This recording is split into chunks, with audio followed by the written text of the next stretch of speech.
Boa noite, pessoal. Meu nome é Rodrigo Lemes. Eu vou apresentar hoje, fazer a minha primeira apresentação no Singular sobre fenomenologia, né? Vai ser uma apresentação sobre filosofia e sobre um tópico curiosamente interessante, porque talvez de todas as matérias filosóficas, a fenomenologia tenha sido a que mais teve sucesso fora da própria filosofia, inclusive, né? Na verdade, ela é uma das que criou o interesse geral, né? Então vamos começar pelo básico, né? Com o criador da fenomenologia, né? Antes de pensarmos o que é fenomenologia. O criador da fenomenologia é o Edmund Husserl. Né? O Husserl, ele não tem uma formação na filosofia, na verdade. O Husserl, ele foi um autor que ele começou estudando, na verdade, matemática. A formação dele é matemática. Ele virou doutor em matemática. Inclusive, ele se formou fazendo um doutorado sobre cálculo de variações e tal. Ele era um cara bem dedicado nessa área. Ele também gostava de estudar química. Ele é um cara da galera de exatas, assim. Só que o Husserl, ele sempre foi um cara muito culto, né? Ele era de uma família, ele é judeu étnico, né? Mas ele é protestante. E na família dele ele sempre teve muito essa questão de, tipo, gostar de coisas eruditas aparentemente até desde criança, assim, desde jovem. O Husserl, chega um momento em que o Husserl, né, quando ele estava sempre no meio acadêmico, ele vai ter aula com um cara chamado Franz Brentano. Né? O Brentano, ele foi um cara muito importante porque o Brentano ele vai tentar resolver questões filosóficas por meio de uma ideia pela formação de uma psicologia. Então o Brentano ele vai começar a ideia de pensar a filosofia sobre um ponto de vista da psicologia empírica. Porém, não de uma maneira, como eu posso dizer, tão cientificista assim. No caso, o Brentano, ele resgata um conceito escolástico que é o conceito de intenção. Ele vai se reportar aos medievais para começar a repensar a mente e como a gente pode configurar coisas como, por exemplo, o bem, a verdade, os clássicos transcendentais, até mesmo o Ente, né? O Brentano ele também estava num ambiente de discussão muito ferrenha, né? O Brentano era inimigo mortal assim do Kant. Ele achava que o trato que o Kant tinha das categorias era um trato errado. Ele vai entrar numa polêmica, que era uma polêmica que o Kant lança, né? Que ele vai. Com Aristóteles ele tem as famosas 10 categorias dele, né? E o Brentano e o Kant ele vai dizer que o grande problema do Aristóteles é que ele derivou essas categorias a partir de nada. Ele basicamente listou as categorias sem nenhum princípio e de modo episódico ele organizou elas. E daí essas categorias elas não teriam nenhuma validade, já que supostamente as categorias elas deveriam ser as formas mais fundamentais da realidade.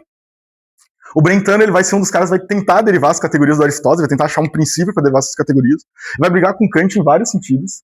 Só que o Brentano ele vai entrar nessa briga do Kant em relação à constituição da mente, e que vai ser exatamente isso aqui que vai influenciar o Husserl. E, além disso, o Brentano ainda ele é um filósofo muito importante, apesar de muito esquecido, porque ele foi muitos alunos dele acabaram sendo famosos. Não só o Husserl, como, por exemplo, o Freud. O Freud foi um dos caras influenciados pelo Brentano. Ele teve aulas com o Brentano. E até o final da vida ainda é possível ver as influências do Brentano no Freud. Aqui estão algumas obras dele, né, que eu considero talvez as mais importantes do Husserl, que são as Investigações Lógicas, né? Vai ser uma das obras mais importantes. Ela tem 2 volumes. E as investigações lógicas é quando o Husserl ele começa a produzir a fenomenologia como uma epistemologia, como uma teoria do conhecimento. Então, o primeiro volume das investigações lógicas, infelizmente eu não pude trazer aqui, mas ele vai ser o Husserl atacando o psicologismo. E aí, querendo ou não, já é brigando com o seu professor, né? Ele vai atacar o psicologismo, que basicamente o psicologismo é a ideia de que todos os atos mentais, todos os conteúdos mentais, eles poderiam ser reduzidos ou explicados a partir de operações mentais. Então, se eu encontrasse nas faculdades humanas, nas capacidades e nos processos cerebrais pelo qual eu consigo produzir, sei lá, atos lógicos como combinações de juízo ou raciocínios e inferências, eu poderia, assim, diluir essas estruturas lógicas nessas relações cognitivas mentais que eu tenho. Então o Husserl ele vai contra o psicologismo, inclusive acusando o psicologismo de matar a própria lógica. O Investigações Lógicas ele também tem um papel importante, porque vai ser aqui que o Husserl ele vai começar a fundamentar a ideia de uma lógica pura.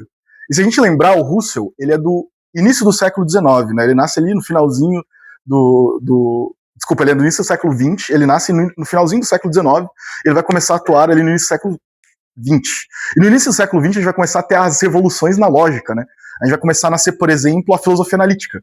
Vai começar a nascer a filosofia analítica com Moore, com Whitehead, com Frege, principalmente. O Frege, que foi o cara que ele criou basicamente a nossa lógica contemporânea, nossa lógica matemática contemporânea, por meio da conceitografia, que é uma lógica mais aritmética, etc. E o Russell e o Frege, eles trocaram cartas, né? Ambos eles tinham um projeto em comum. O Russell, ele buscava fazer uma lógica pura que fosse fundamentada apenas nas unidades de significação. E o Frege, ele foi mais para um lado formalista, mas os dois eles concordavam em seu core. Ambos eram contra o psicologismo. O Russell foi o cara que fez a grande frente contra o psicologismo. Tanto que o Frege, né, ele é um cara que tinha uma visão platônica. Ele realmente acreditava, por exemplo, que as leis da lógica existiam como num reino separado. Ele chegava a dizer que as leis da lógica não são leis da mente, elas são leis da verdade, né? Como algo totalmente à parte de processos mentais. E no segundo livro do Investigações Lógicas é quando começa factualmente as investigações lógicas, na verdade. Tanto que elas começam a ser enumeradas a partir da primeira investigação, segunda investigação.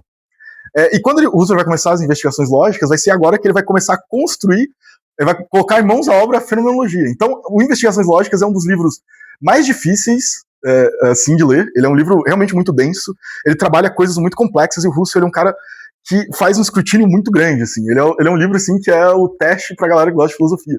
E cada investigação é quase que uma aventura diferente, assim. Vai ter também esse livro que é o Crise das Ciências Europeias, que foi o mais academicamente interessante dele. E talvez vai ser o que vai iniciar a razão de toda a fenomenologia. No Crise das Ciências Europeias, o Husserl vai identificar que as ciências europeias elas estão tendo um problema muito fundamental, que elas terem se reduzido a uma posição naturalista muito forte. A posição naturalista é aquela posição cientificista clássica, nesse sentido. Só que ela tem um problema que é o seguinte, ela acabava por exemplo, deixar de lado uma série de conteúdos, que veremos daqui a pouco, que seriam importantes, e uma série de condições do mundo e entidades do mundo que não poderiam ser estudadas por ela. O Husserl, ele via, portanto, no modo em que ele estava pensando, nessa nova ciência que ele estava pensando, a cura para isso. Por fim, a gente vai ter o Ideias, né? O Ideias, para uma fenomenologia pura, vai datar a segunda parte da vida do Husserl, digamos assim, da filosofia do Husserl. Enquanto no Investigações Lógicas, o Husserl aparece como um cara muito realista, como um cara que ele está muito ligado a um realismo forte e de encarar a realidade dos modos que ela aparece, no Ideias a gente vai começar a ver ele sendo idealista. E ele vai chegar até a dizer uma frase que é: a fenomenologia não pode ser separada do idealismo transcendental. Né? E o Ideias ele tem uma certa importância porque vai ser quando o Husserl ele vai fazer não necessariamente a descoberta, mas o desenvolvimento técnico e o escrutínio, digamos assim, científico do eu puro, que vai ser um grande marco pra gente, né? O eu puro, que é uma das grandes questões que na filosofia ocidental a gente nunca fez, né? E por fim a gente tem as meditações cartesianas, que é quando o Husserl ele se reporta de volta a Descartes, porque Descartes ele vai ser um dos primeiros caras a de fato produzir uma fenomenologia de modo meio implícito. Então essa vai ser uma grande obra que ele vai analisar as meditações cartesianas e a partir daí digamos assim, avançar no projeto fenomenológico. E para todos os efeitos, essas são só as obras. O Husserl tem muitas obras, inclusive muitas não publicadas em vida. Né? O Husserl ele é um cara que não parava nunca de analisar coisas. Ele analisava desde coisas como o tempo, até objetos como um cubo, até coisas como tipo matemática, etc, etc. Então, tipo, o Husserl é um cara que passou a vida inteira analisando coisas e aplicando o método dele. Então, a primeira coisa que eu coloco aqui é essa frase do Husserl, né? Quando a gente conhece fenomenologia, a primeira coisa que a gente pensa são vários autores, né? A fenomenologia ficou muito famosa, porque a gente tem autores muito famosos como o Sartre, que era da fenomenologia, o Heidegger, que é da fenomenologia, o Derrida, que é da fenomenologia, a Simone de Beauvoir, que é da fenomenologia. Então a gente tem muita gente que é da fenomenologia, e aconteceu-se um fenômeno que é o seguinte. Acreditava-se que o Husserl, e acredita-se até hoje, que o Husserl é meio uma velharia. Assim, ele foi o cara que começou a fenomenologia, mas não é necessário ler ele. E aqui eu coloco uma frase do próprio Husserl sobre esse assunto, na verdade. O Husserl estava velho e ele escreveu sobre isso, de um manuscrito dele, onde ele diz o seguinte: desde o início, pensa-se que se sabe do que se trata. No melhor caso, já leu os meus escritos, mas frequentemente buscou o conselho de meus alunos, que, tendo sido ensinados por mim, são supostamente capazes de fornecer informações confiáveis. Assim, somos guiados pelas interpretações de Scheller, Heidegger e outros, e assim nos poupamos do estudo muito difícil de meus próprios escritos. Os protestos contra isso encontram uma resposta imediata. O velho está preso em sua linha de pensamento estabelecida e não é receptivo a qualquer crítica refutadora. Isso mostra que, primeiro, o Russell estava, no final da vida, estava meio com raiva de não existir o diálogo mais com ele. O Russell sabia que os escritos dele eram muito difíceis, e era assim que era encarado mesmo. Muitas pessoas falam, o Heidegger é muito difícil, mas Russell é muito mais difícil que o Heidegger. E realmente o Russell ele tem essa questão de ser um analista muito chato, no sentido de ele ser muito delongado nos assuntos, e toda vez que lidar com ele, ele cria um vocabulário muito grande para tratar de algum assunto. Só que o Russell, ele dá a entender que mesmo os alunos dele ainda não compreenderam totalmente o projeto dele a fundo. Então, toda vez que a gente for pensar nas críticas que os posteriores farão a ele, nós temos que pensar que a posição do Russell era que não era tão definitivo assim que os alunos dele fossem tão grandes fenomenólogos. Mas, bom, dito isso, eu coloquei essa frase meramente para justificar porque qualquer introdução à fenomenologia tem que necessariamente se portar ao seu criador.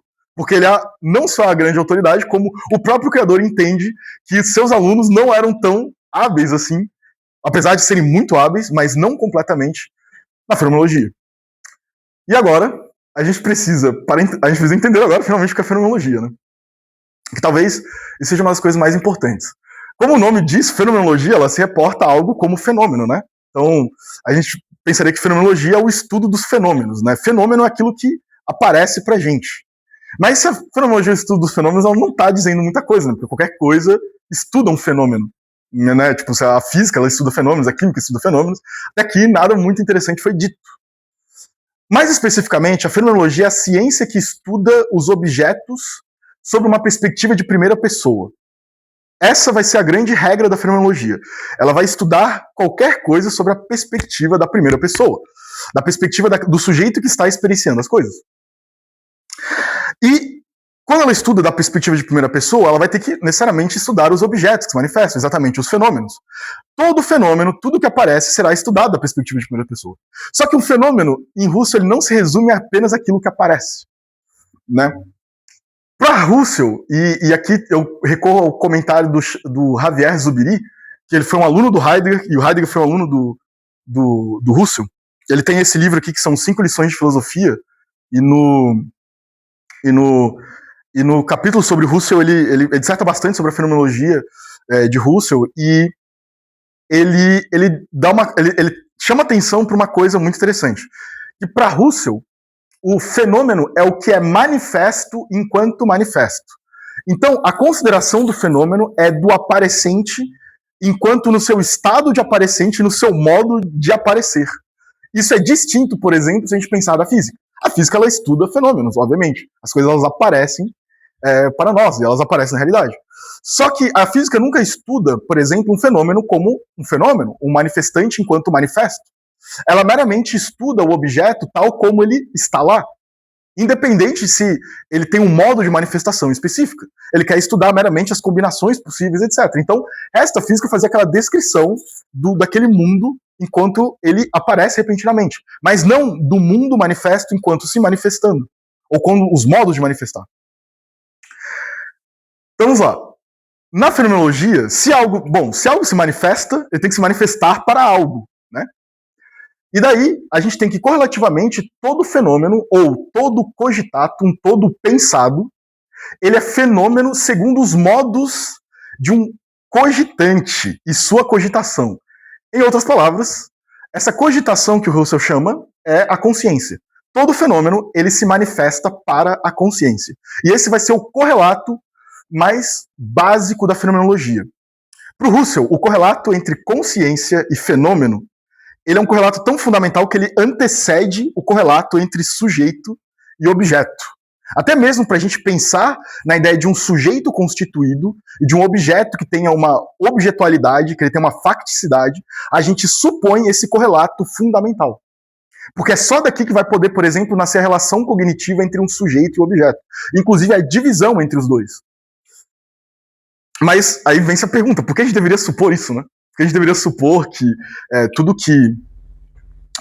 que se manifesta para algo e, sobretudo, se manifesta para a consciência. Porque claramente viria a pergunta: e se existirem coisas que não se manifestam?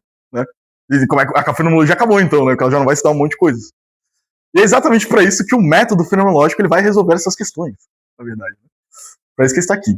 Mas antes de chegarmos nisso, a gente precisa falar sobre uma estrutura muito importante. Porque assim, quando a gente vai falar em experiências em primeira pessoa, ou na descrição da primeira pessoa, a gente vai se reportar a um conceito que o Brentano revive dos escolásticos, que é a intencionalidade. E vai ser um conceito muito caro ao Russell. Né? Então, tipo, o que é a intencionalidade? A intencionalidade, como os filósofos analíticos chamam, é tipo o aboutness, é tipo ser sobre algo.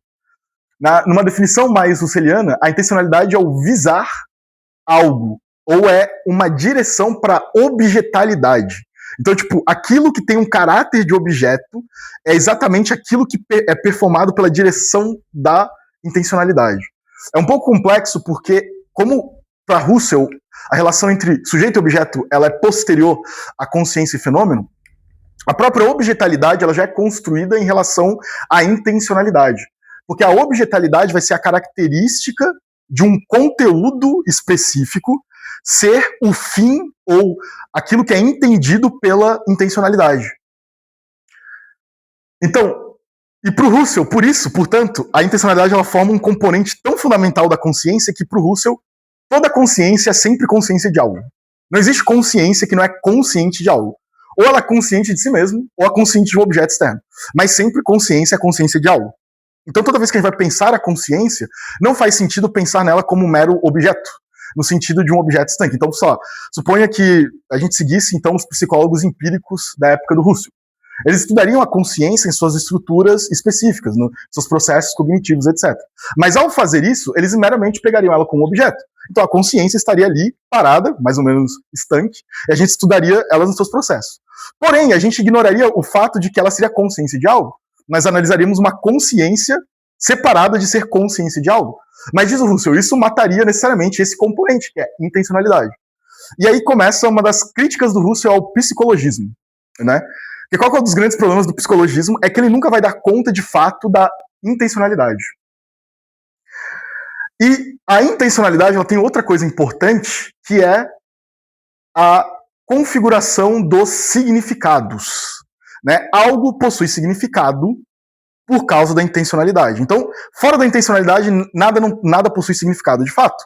Quando, por exemplo, eu expresso uma proposição como, sei lá, o Napoleão foi um grande homem, ou por exemplo, Russell foi um dos maiores filósofos da história, essas proposições elas só adquirem significados porque elas são emitidas por um sujeito com intencionalidade, recebidas por um sujeito com intencionalidade. Animais, por exemplo, eles não possuem intencionalidade, eles não conferem significado a nada, as coisas não são significativas para eles. Enquanto para nós, elas possuem significados. E aqui acontece uma coisa muito específica, que meramente falar de intencionalidade não nos revela muita coisa também. Mas a gente precisa, então, analisar não só a intencionalidade, que seria, digamos assim, o conteúdo que subjaz todas as proposições, como a gente precisaria analisar os atos intencionais, que são os atos que apresentam algo como algo. Então, tem uma coisa específica que eu preciso dizer. Percebam que eu coloquei a palavra presentam. Presentam tem um sentido meio direto, de algo estar presente. Né? Os psicologistas, eles tomavam as coisas não como presentes, mas como representadas. Então, esse é o modelo básico que a gente tem, né? Quando a gente vai estudar a filosofia da mente, quando a gente vai estudar a relação mente-mundo, ou quando a gente vai estudar, tipo, mecanismos cognitivos na ciência, a relação que a gente tem com isso, com os objetos do mundo é sempre assim. Eu tenho a minha mente, e ela serve como um filtro para as coisas. E daí tem uma coisa fora de mim, e aí eu represento essa coisa mentalmente. Então tem uma coisa, é uma representação mental, e outra coisa é o objeto na realidade. Na fenomenologia, a gente está indo num nível mais fundamental. O método do Russell permite que a gente analise não mais a coisa como representada, não mais a coisa como um espelho do real, ou, para utilizar um termo mais platônico, um simulacro do real. A fenomenologia permite a gente agora entender a coisa como presente em si própria, ou em seu direito próprio. E, bom, o Russell, ele vai na primeira investigação, no segundo livro do Investigações Lógicas, na primeira investigação, ele vai traçar uma diferença entre índice e expressão, para falar de signos e significados. Basicamente, o índice ele seria o signo numa forma mais bruta dele, que é quando algo meramente indica alguma coisa. Então, vamos supor, quando a gente pega a nossa experiência enquanto algo que está lotado de signos, por exemplo, só o fogo, a fumaça, indica que existe fogo. Isso é só uma mera indicação, contingente. A fumaça poderia indicar qualquer outra coisa. Mas isso quer dizer, os signos, enquanto índice, eles não possuem nenhum significado, né?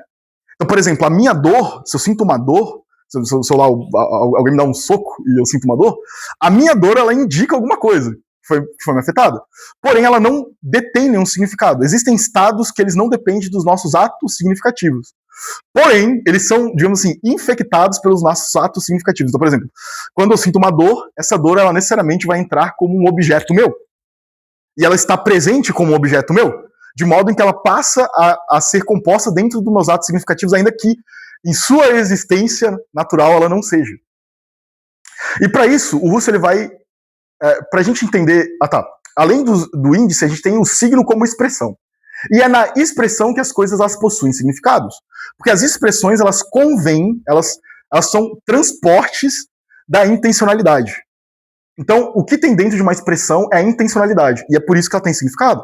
Então, por exemplo, quando eu falo uma coisa como, sei lá, o livro é verde, ou a sala tem tal tamanho, eu convenho significados porque eu carrego a intencionalidade, a intenção. Mas para Russell, mais uma vez, a gente tem que analisar os atos intencionais. Então, pro Russell, a gente pode dividir os atos intencionais em pelo menos 2 atos fundamentais. Um é o ato doador. O ato doador é aquele ato que gera a primeira forma originária por qual algo se apresenta para nós. Por isso que ele é doador, porque nesse ato que nós fazemos, aquilo está dado. Então é como se ele doasse o objeto para nós.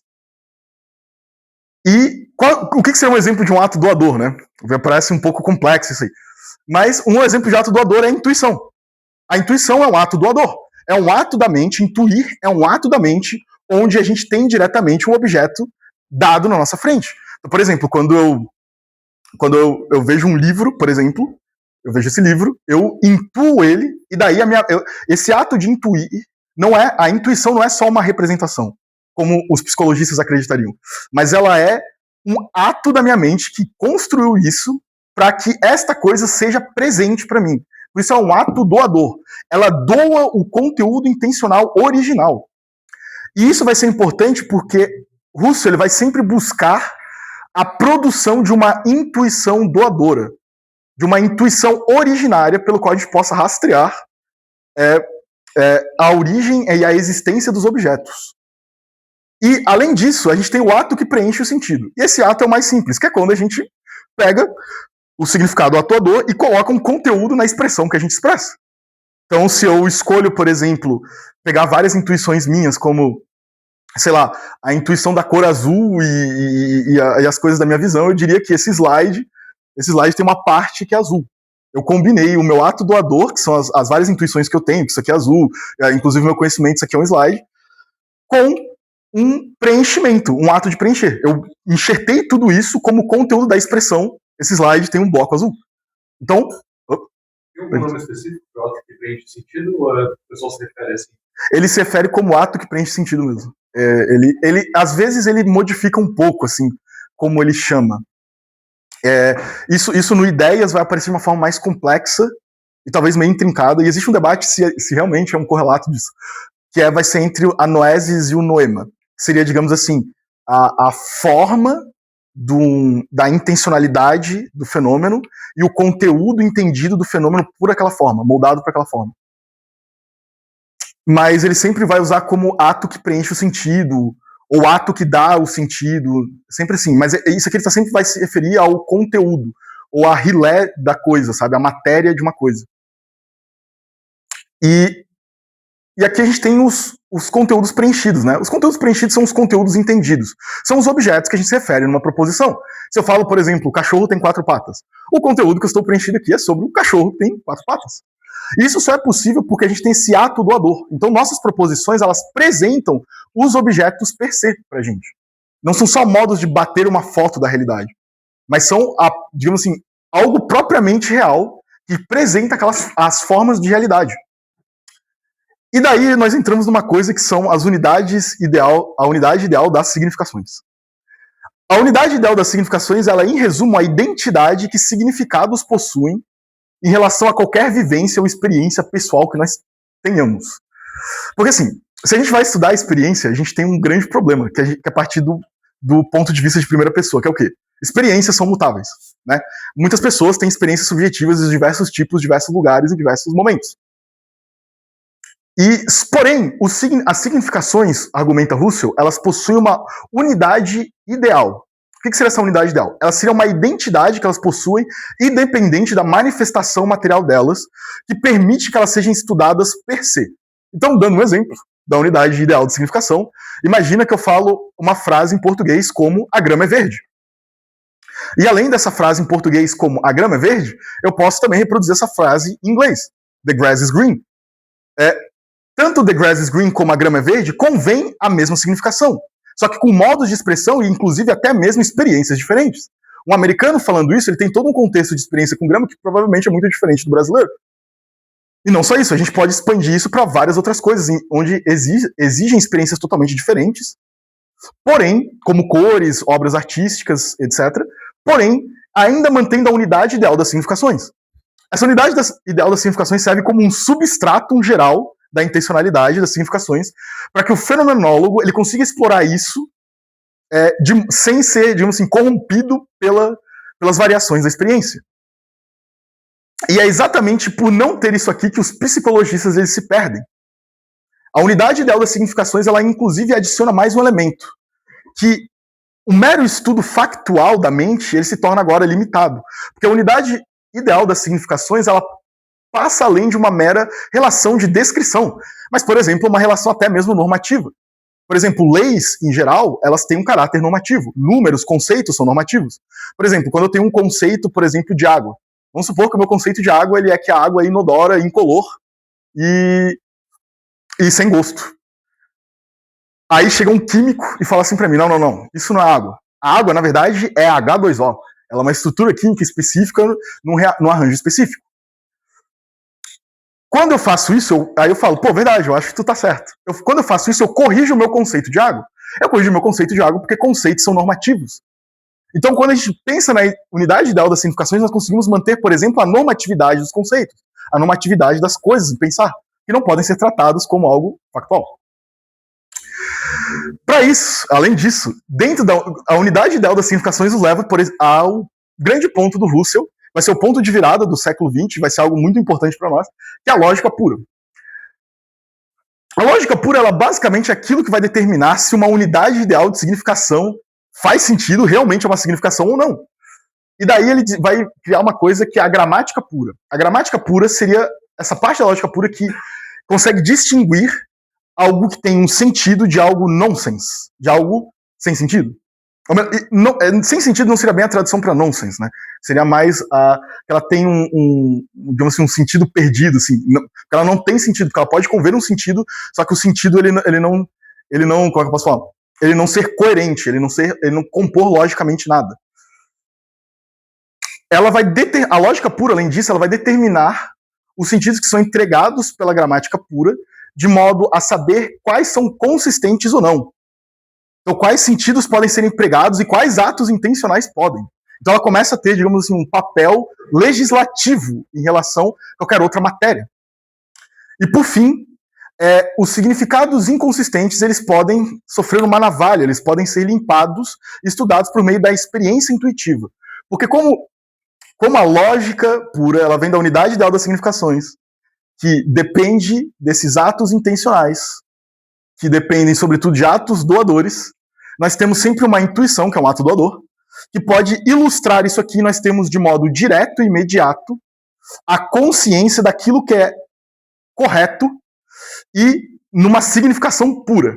Porque, para todos os efeitos, isso aqui é um negócio meio abstrato, complexo, meio metafísico, mas a ideia é que Russell aqui está tentando criar um ramo onde a gente possa pensar as significações puras, para que a gente possa estudar a experiência sem cair, digamos assim, no grande mar das contingências e subjetividades da nossa experiência. Dito isso, vamos começar o método fenomenológico de uma vez. Né, que o método fenomenológico é o que justifica tudo isso aqui. E o método fenomenológico ele é muito complexo. Ele tem vários passos, né? E a primeira parte do método fenomenológico é a redução fenomenológica. A redução fenomenológica, como o nome fala, consiste em reduzir tudo a fenômenos.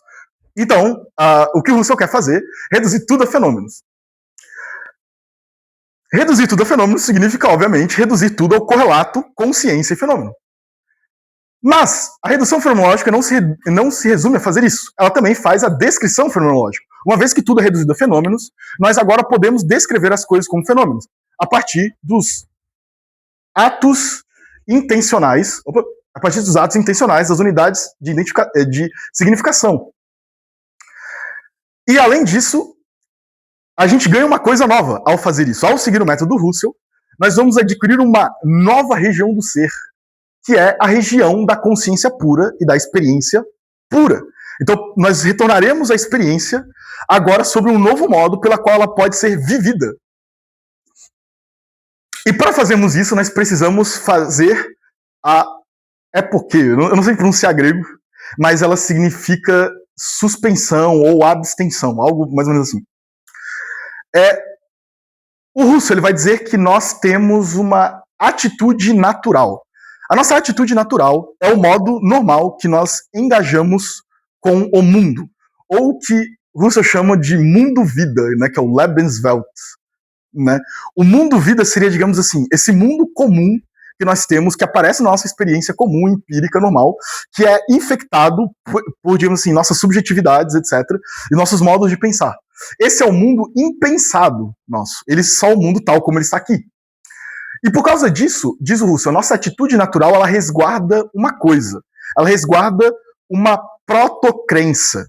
Ela resguarda a protocrença de que o mundo que nós vemos, que o mundo da vida, ele é real.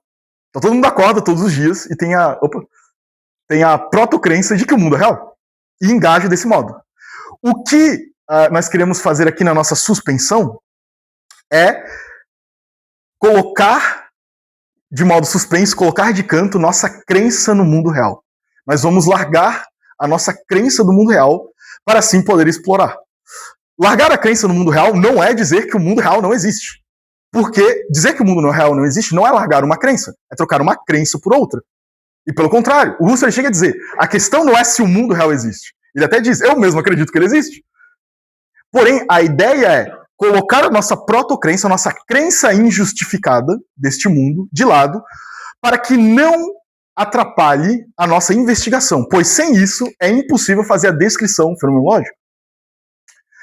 Então existem alguns passos, eu tive que quebrar em alguns passos como se faz a suspensão. Então primeiro a gente tem que observar que temos uma protocrença que existe no mundo ao nosso redor. Eu coloquei ao meu redor porque os fenomenólogos, como eles fazem uma descrição em primeira pessoa, eles adoram colocar as coisas em primeira pessoa. Então toda vez que vocês forem ler um livro de um fenomenólogo, vocês vão perceber que eles colocam tudo em primeira pessoa. E mesmo colocando em primeira pessoa, eles sempre falam de algo objetivo, nunca subjetivo. Exatamente porque toda vez que eles abordam a primeira pessoa, por meio da redução fenomenológica, eles sempre acessam a unidade ideal de significação da espécie, que é algo objetivo. Então a primeira coisa que nós fazemos é colocar a nossa protocrença do mundo exterior em suspensão. Nós vamos observar que ela existe e depois vamos colocar ela entre parênteses. O Russell chama isso de parênteses. Então, este mundo vivido, o nosso mundo vida, esse mundo que tem essa mundanidade dele, ele vai ser, como eu posso dizer, colocado de castigo, assim. Então a gente vai perder nossa atenção para ele. Nossa consciência agora, uma vez que nós colocamos ele entre parênteses, suspendemos nossa protocrença na realidade dele, ela agora para de prestar atenção neste mundo. Então, o modo que nós vamos engajar com os objetos do mundo, perceba, nós não descartamos o mundo, nós colocamos ele em suspensão. Os modos que vamos engajar com os objetos do mundo não serão mais os mesmos modos que engajamos. Então, para dar um exemplo, imagine que nós vamos, sei lá, analisar de um modo normal, segundo nossa experiência comum, esse livro. Então, por exemplo, a gente disputaria se esse livro é vermelho. A disputa da fenomenologia não é se o livro é vermelho ou não, mas o que é o ser vermelho e o que é o ser o livro. E para isso é necessário colocar este mundo em parênteses. Tem uma pergunta? Eu estou confuso agora. Tem que botar uma suspensão, porque a verdadeira objetividade das coisas ela está em paralelo com a realidade. Por isso tem que entender. Não, esse método, ele é, como eu posso dizer, ele é para a própria consciência. Colocar o mundo em suspensão é reposicionar a consciência a fazer um novo ato intencional em relação ao mundo. Por isso que eu coloquei a atenção da consciência. Ela está mudando o ato intencional. Porque se a gente pensa que os modos que um objeto se apresenta, as unidades ideais de significação se apresentam para a gente, dependem necessariamente dos nossos atos intencionais, nós precisamos modificar os atos intencionais para assim acessar os objetos tal como eles são. Que esse vai ser o grande ponto do Husserl. Ele está fazendo tudo isso aqui para nós voltarmos às coisas mesmas. O método dele é voltar para as coisas mesmas. A gente ter essa protocrença no mundo atrapalha a voltar às coisas como elas são em si mesmas. Porque isso cria o nosso ceticismo. Quando eu comecei a falar de fenômeno, e eu soltei a ideia de que fenômeno é aquilo que aparece, né? E aí, obviamente, qualquer um pensa, mas tem coisas que não aparecem. A própria ideia de pensar que existem coisas que não aparecem é uma coisa do quê? Do nosso mundo de vida. Nosso Lebenswelt. Então, tipo assim, é exatamente por isso que a gente precisa parar com essa protocrença. Uma vez que nós retiramos essa protocrença, que existe um mundo real, distinto de nós, etc., nós suspendemos ela, nós podemos estudar agora o mundo de fato na sua forma pura. Por isso que eu coloquei aqui, né? Que a ideia da fenomenologia é que com o método dela a gente ganha uma nova região do ser. Perceba, a gente está na realidade, a gente ganhou uma nova região do ser. A gente só está explorando essa região, como se a gente entrasse agora num novo bioma. Que é o quê? A região da consciência pura e da experiência pura. Aqui a nossa experiência está infectada pelas nossas vivências particulares. E por isso a gente não consegue acessar coisas como as unidades ideais da significação. É por isso que nós fazemos isso, nós observamos que temos essa crença e colocamos ela em suspensão. De forma que nós mudamos a nossa atenção, ou seja, mudamos os atos intencionais que temos em relação ao mundo.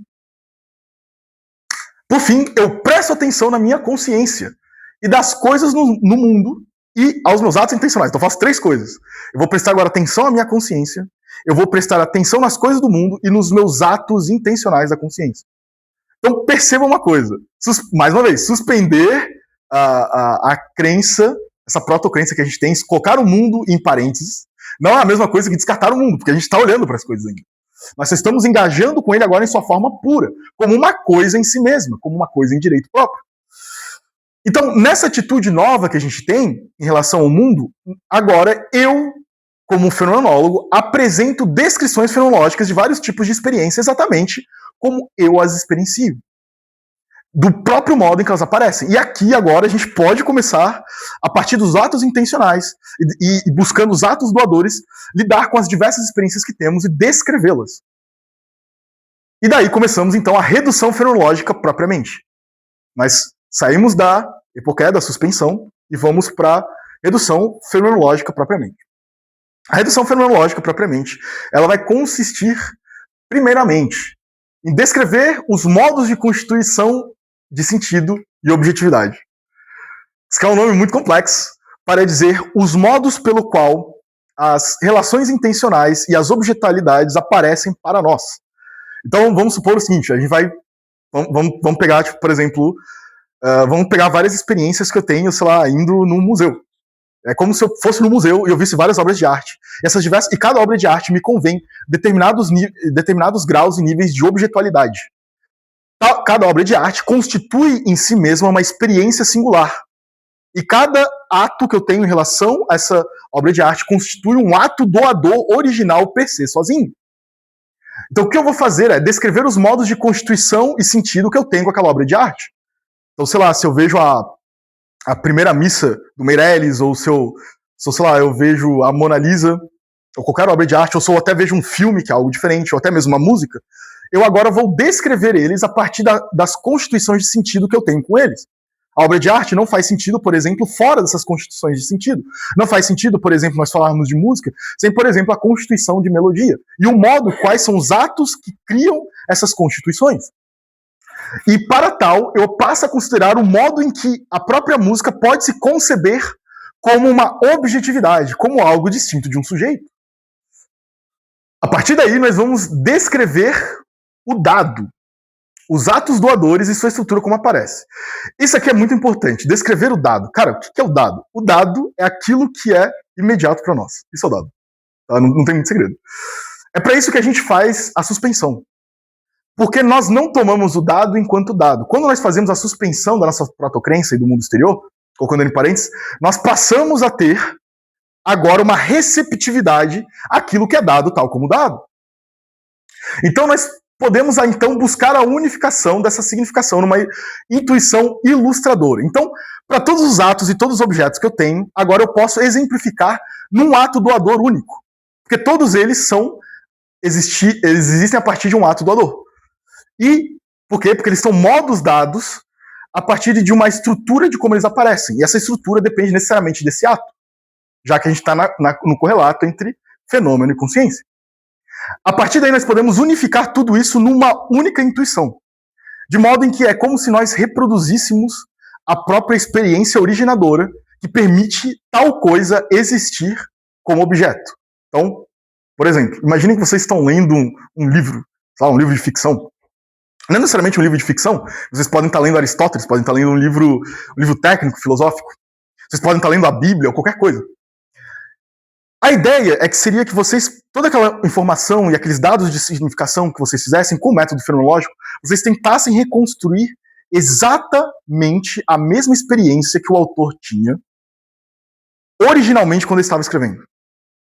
Então é como se, por exemplo, quando a gente lesse o São Aristóteles fazendo as investigações lógicas, ou sei lá, Paulo falando de amor, ou sei lá, Dostoiévski descrevendo o sofrimento do homem russo comum, nós reconstruíssemos tudo isso como uma unidade significativa numa única intuição, de modo que a gente reproduz a própria experiência do cara que estava fazendo aqui.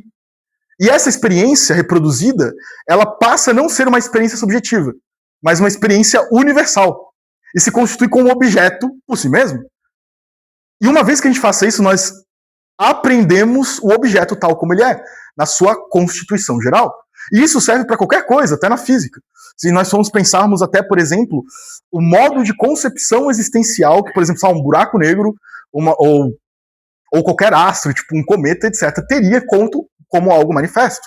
Nós tentamos reconstruir eles como algo dentro de um horizonte de experiência possível, sob uma intuição doadora pela qual eles se manifestam enquanto manifestos.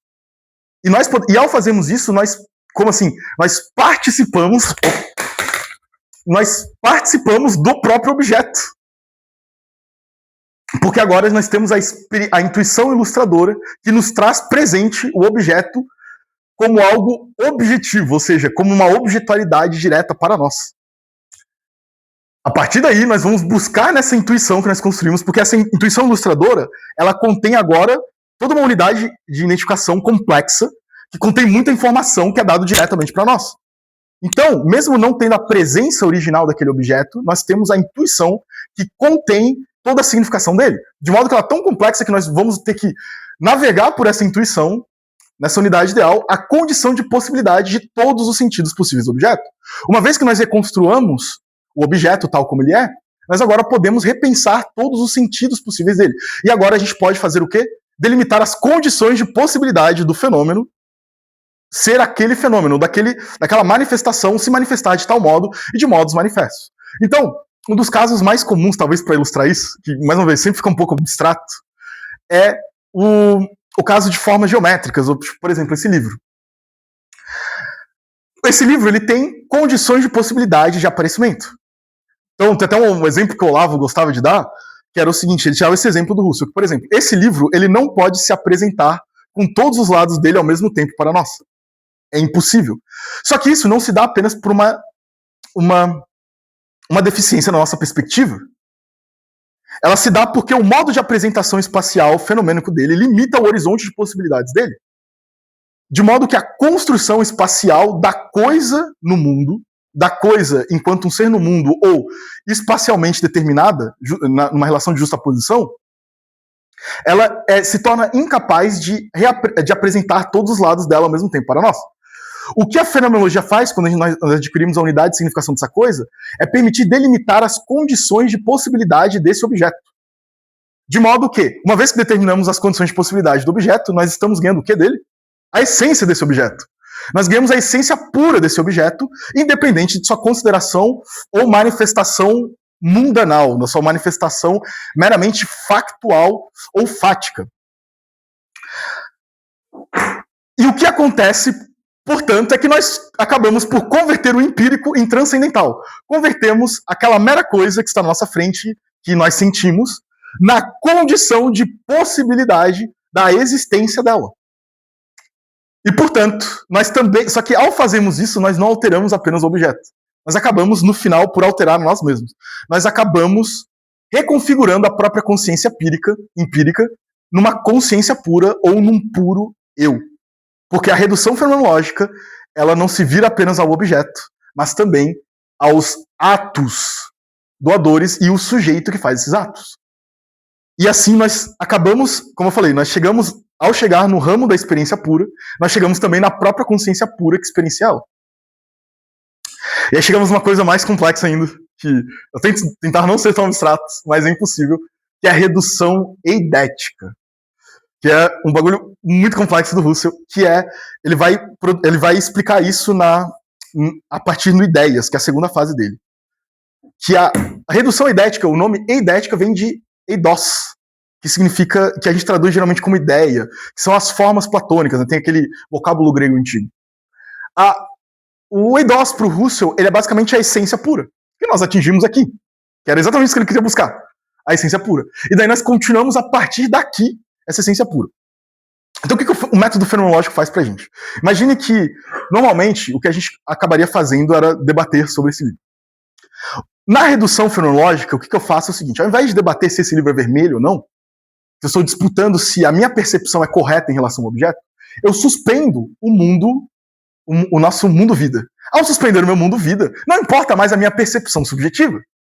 Porque a percepção subjetiva só faz sentido em relação ao mundo-vida. Ou seja, em relação à crença de que existe um objeto externo a mim, e esse objeto se compara com uma coisa que eu tenho mentalmente, que é uma representação dessa coisa. Então, não importa mais, por exemplo, pensar se isso aqui é vermelho. Mas importa pensar o ser vermelho disso aqui. Ou, acima disso, o ser livre disso aqui. O ser físico disso aqui. A gente acaba ganhando várias camadas na redução fenomenológica. Porque tudo isso aqui vai formar atos e vão formar unidades de significação. Essas diversas camadas formam o que o Husserl chama de regiões de essência. Então a essência ela tem várias regiões. Então quando um objeto ele se apresenta pra gente, ele não está se apresentando só de múltiplos lados, factualmente. Ele está se apresentando como múltiplas essências. Então esse livro ele tem diversas essências que estão concatenadas nele e que formam a sua existência individual. Então, por exemplo, ele tem a essência vermelho, ele tem a essência, por exemplo, ser livre, etc, etc, etc. E é isso que a redução fenomenológica permite nós conseguirmos. Uma vez que nós chegamos na essência, diz o Husserl, nós temos que trabalhar com a essência. Então, aqui começamos então a redução eidética, que é a redução de tudo a uma essência. E é isso a grande vitória da fenomenologia. Reduzir tudo à essência, e nós agora podemos trabalhar com as essências puras, independente da experiência, independente das coisas factuais. De modo em que a gente consiga leis universais, válidas a todas as coisas, sobre todos os objetos, independente de como eles são. Nós começamos suspendendo o mundo e ganhamos de volta ele, só que na sua forma mais pura possível. Nós alcançamos as essências, que agora elas delimitam a condição de possibilidade de todas as coisas. E todas as coisas agora ganham a condição de possibilidade de terem que ser obrigatoriamente fenômenos. Então aquilo que parecia como um pressuposto da exposição, aparece agora como, na verdade, uma revelação da nossa descoberta. Então começamos primeiro redução eidética. A primeira coisa que nós fazemos é relacionar o indivíduo concreto com uma essência, universal com singular. Então eu relaciono o livro com a sua essência de ser livro, né? E para isso a gente pode fazer de dois modos, por meio da subsunção, onde a gente subsume o indivíduo a uma essência. Então é quando eu expresso sobre um juízo Esse objeto é um triângulo. Esse objeto é um livro. Então eu subsumo o indivíduo na essência, o singular no universal. Ou por uma aplicação. Eu posso dizer que eu posso jogar a essência no indivíduo. Então, por exemplo, quando eu coloco a essência triângulo pertence a este objeto. Continuando, criamos uma forma justificativa básica, que é o que o Ingarden chama de julgamento de identificação. Então a gente diz que isso é um alfa. Esse julgamento de identificação, ele é um julgamento da essência da coisa. Então, sei lá, um julgamento de identificação que eu poderia ter é que Bruce Wayne é o Batman. Só que Bruce Wayne, ele de fato não é o Batman. A significação do Bruce Wayne e a significação do Batman são essências distintas. Qualquer um, algum outro cara poderia ser o Batman. Só o Robin poderia substituir ele, e ele poderia ser o Batman. Eles ainda são coisas diferentes porque eles têm significações distintas. Só que o julgamento de identificação ele serve exatamente para pegar a essência, aquilo que é essencial daquilo. Tal como, por exemplo, dizer que um triângulo é algo que é um polígono que tem 3 lados. Então, esse juízo ele acaba identificando o quê? O vas do sujeito. E ele estabelece uma unidade material entre o objeto e a essência. Ao fazer isso com o juízo, a gente faz um caminho contrário ao que a gente estava fazendo até agora. Se por um lado a gente estava ascendendo até a essência, agora a gente está fazendo o inverso. Estamos descendendo até de volta ao objeto. Estamos voltando agora a colorir nossa experiência. Ao fazer isso, nós vamos explicar as relações entre espécie e gênero por meio de uma relação entre todos e partes. E gêneros eidéticos. Cara, como assim? Explicar uma relação de gênero e espécie por todos e partes. Basicamente, imaginem que a gente tem algo como, por exemplo, o humano. O humano, ele pertence ao gênero animal. E ele tem uma diferença específica, que é ser racional. Não vamos levar tanta discussão, que eu sei que vai ter gente que vai discordar disso.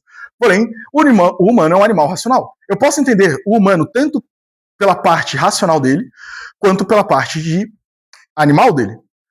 Só que a relação que nós temos que fazer aqui é uma relação entre parte e todo. A parte racional é uma parte da animalidade do humano. Então, não é que o humano é um animal tal como os outros animais, mas ele é um animal que tem uma racionalidade, de modo que essa racionalidade é intrínseca à sua animalidade. E daí a gente tem um todo que é explicado junto com as partes.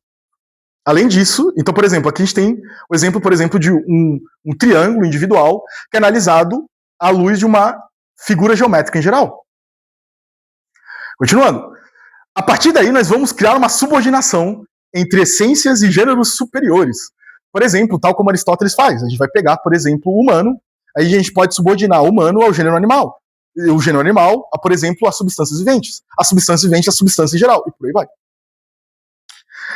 Assim, a gente produz um juízo de essência, uma Wesen-Urteilung, né, que é alfa é igual a beta com as propriedades A, B e C. Então, por exemplo, o quadrado é um paralelogramo com lados iguais e ângulos retos. Então nós vamos agora, a partir de agora, a gente vai aumentando mais ainda o nosso conhecimento. A partir daí nós estamos agora enumerando e classificando mais a realidade. Por fim, por meio da análise, vamos descobrir as leis essenciais e conexões necessárias das relações essenciais, que são as relações entre essências puras. A mera relação entre essências puras, ela garante para nós uma relação de conexão necessária. Então a gente só precisa olhar para as essências para conseguir isso. É como se a gente estivesse olhando para o mundo das ideias platônico. O que o Russell fez foi entrar no mundo das ideias, onde a gente pode pensar o bem em si, a gente pode pensar a coisa em si, nós podemos pensar tudo em si a partir desse método. E daí nós temos algumas formas de fazer isso, que é sobre o ver, aprender e analisar. O ver é condensar tudo numa intuição. Diz o Russell, uma vez que nós chegamos numa essência, nós ganhamos uma intuição intelectual dela. Ao ter uma intuição intelectual dela e fazer uma relação com todo e parte, nós ganhamos uma apreensão do objeto. E ao fazer isso, nós podemos analisar o objeto incompleto. Então nós podemos analisar uma coisa abstrata que não tem estrutura espacial nem temporal de forma completa e direta. Da mesma forma que nós analisamos, por exemplo, sei lá, esse livro que está na minha frente agora. E como resultado, nós ganhamos o que o Russell chama de julgamentos legislativos, que a tradução poderia ser julgamentos de posição. Como assim julgamento de posição? São julgamentos que expressam leis gerais pelo qual algo possa vir a existir. Eles são sempre condicionais. Então eles vão ser sempre assim. Se algo é A, então necessariamente ele é B. Então toda a condição de existência de algo vai ser dado por esse juízo que nós ganhamos por meio dessa análise, das relações essenciais.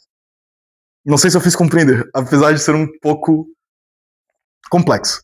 Por causa disso, como eu falei, nós chegamos no reino das essências puras, o Husserl vai descobrir coisas como, por exemplo, o ego puro, o eu puro. Esse eu puro já foi descoberto em outras tradições.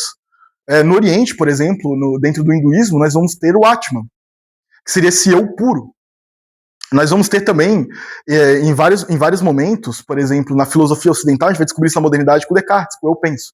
Quando a gente retorna na filosofia, por exemplo, se a gente pensar na filosofia escolástica, a filosofia escolástica, ela vai pensar, por exemplo, as operações da mente como operações da alma, né?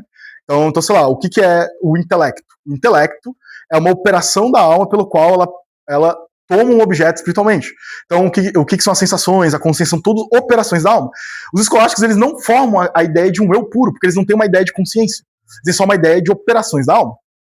E uma das grandes características do eu puro é que ele é opaco. O que quer dizer que ele é opaco? É impossível nós experienciarmos ele. Ele é como se fosse um sujeito puro que nós encontramos na investigação fenomenológica, que ele não aparece para nós. Ele é quase como se fosse um pequeno demiurgo que cria todos os modos de existência das coisas que aparecem para nós, e nós não temos esse contato com ele, mas ele unifica toda a experiência. E daí ele tem essa outra característica. Ele é identitário através do tempo. Seria como... Como é que fala? O ego puro seria uma forma de... O ato de ser? É algo semelhante ao ato de ser? Ou o ser enquanto... Não ser enquanto ser, mas o ato de ser, né? É que assim, o ato de ser, o actus essendi, ele é, na verdade, uma coisa específica. O actus essendi, ele seria o ato mais íntimo de todas as coisas.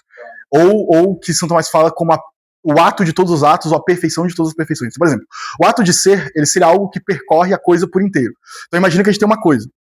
A gente tem, por exemplo, o ato formal de uma coisa, que seria a essência dela. Ela coloca uma coisa sobre uma forma. E a gente tem o ato de existência, que seria o estar fora de suas causas de uma coisa. O ato de existência coloca alguma coisa na realidade. O ato de ser, ele seria o ato da essência, seria o ato da existência, o ato da operação, o ato do acidente, o ato da substância, o ato de todas as coisas. Ele percorre a coisa por inteiro, ele é o ato de todos os atos. O ato de ser, ele seria como se fosse a raiz radical da existência, por exemplo. Ele é o próprio ato do ato de existir. Ele seria algo interno, né, por exemplo, Santo Tomás de Aquino. O ego puro, ele está conectado com o actus essendi em algum sentido? Para os tomistas que vão chegar na fenomenologia, sim. Porque eles vão estudar o próprio Cornélio Fabro, no século XX, foi um dos caras que mais encheu o saco com o negócio do ato de ser. Ele vai abordar exatamente isso a partir dessa perspectiva, de uma experiência fenomenológica do ato de ser.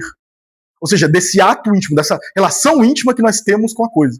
Isso só é possível a partir desse ego puro. Vai ter vários tomistas fenomenológicos que vão tentar abordar a partir daí. Porque o ego puro permite isso. É como se ele tivesse um acesso meio direto a esse ato de ser. Ele é o sujeito puro.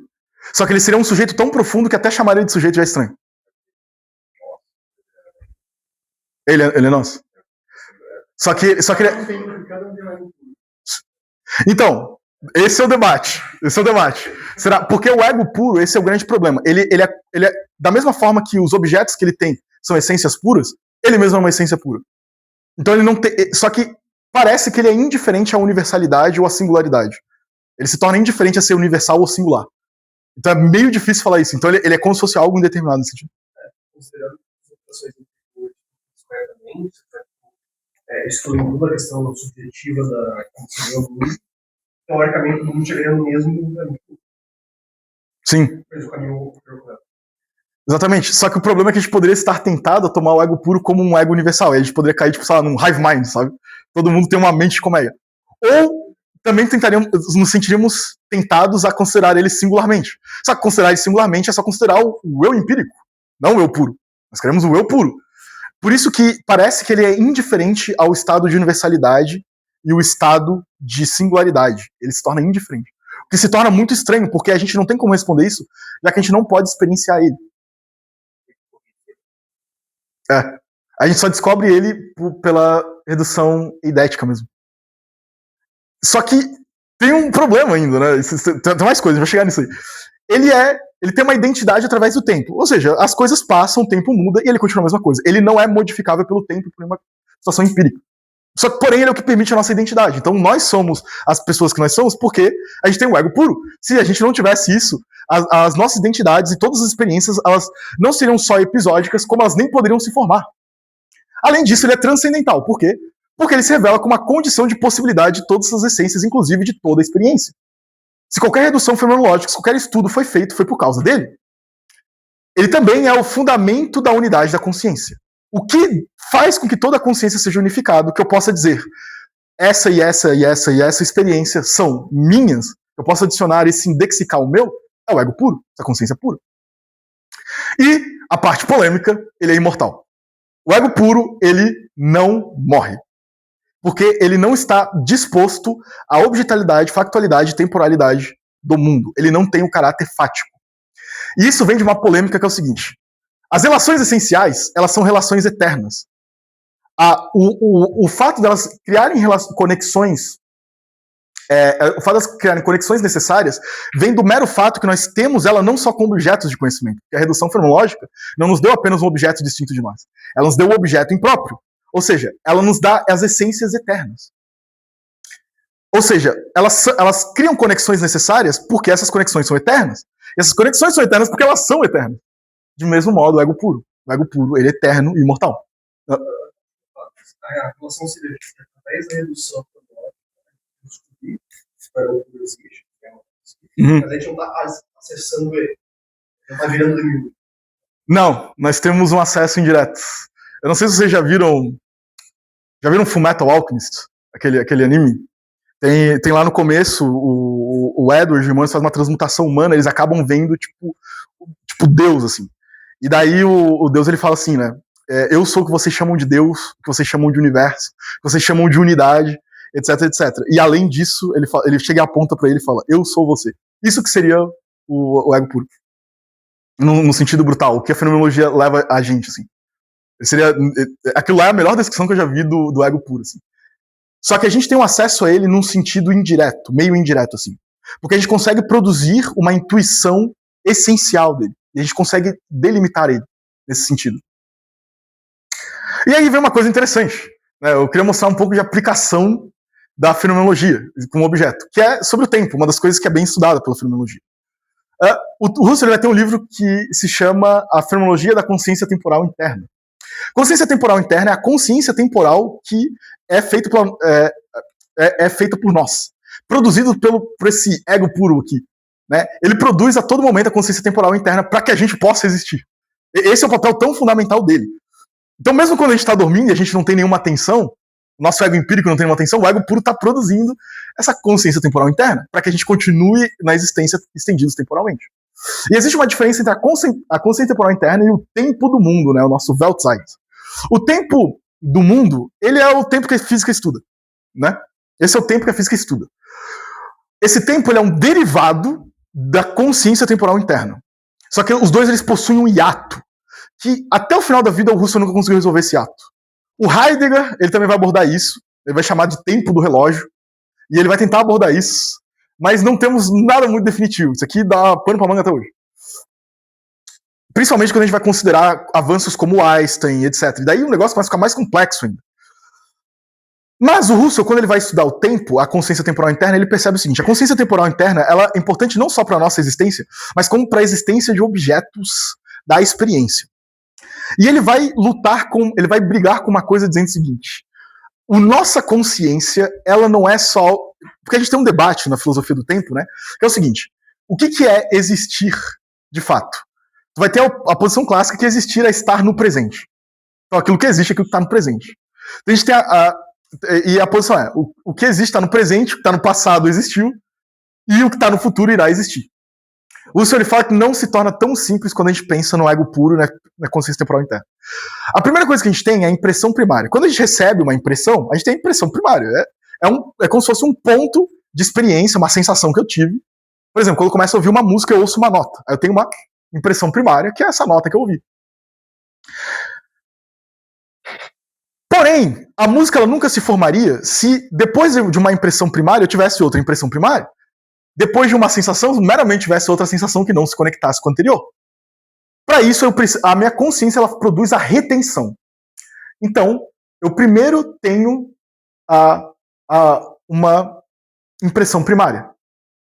Chega aqui, nossa impressão primária da nota. Depois eu tenho a retenção dessa impressão primária. Então essa impressão primária ela vai para trás, só que ela se mantém na retenção. E isso dá espaço para a nova impressão primária que vai adicionar a nova nota da música.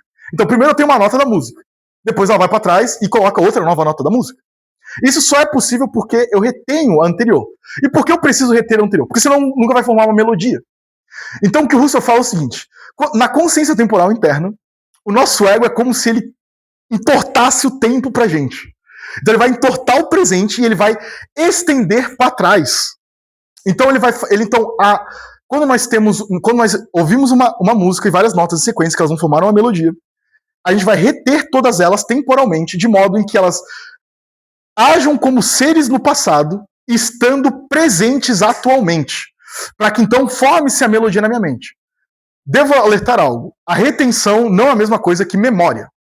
A memória é produto da retenção, porque a retenção ela é produto da consciência temporal interna, ou seja, uma consciência de um tempo corrente agora, enquanto a memória é de um tempo que já não existe mais. E diferente da memória, a retenção ela não é tão falha, ela é vívida. Uma memória ela não é tão vívida, né? Ela não tem o que o Hume chamava de vivacidade. Né? Por exemplo, eu tenho uma memória de alguns quadros do Meirelles, só que eles não são tão vívidos na minha mente, mas se eu colocasse na minha frente, seria muito mais vívido. Então a retenção é isso. Então o nosso ego ele cria essa distorção no tempo para produzir um presente maior para nós. E daí só que ele não se retém a isso, porque se a melodia ela só pode se completar se a gente tem uma abertura para o futuro. Então o que ele faz é tentar adiantar o futuro fazendo uma proteção. O adiantamento do futuro que ele faz é meio que cortar o presente e deixar ele aberto.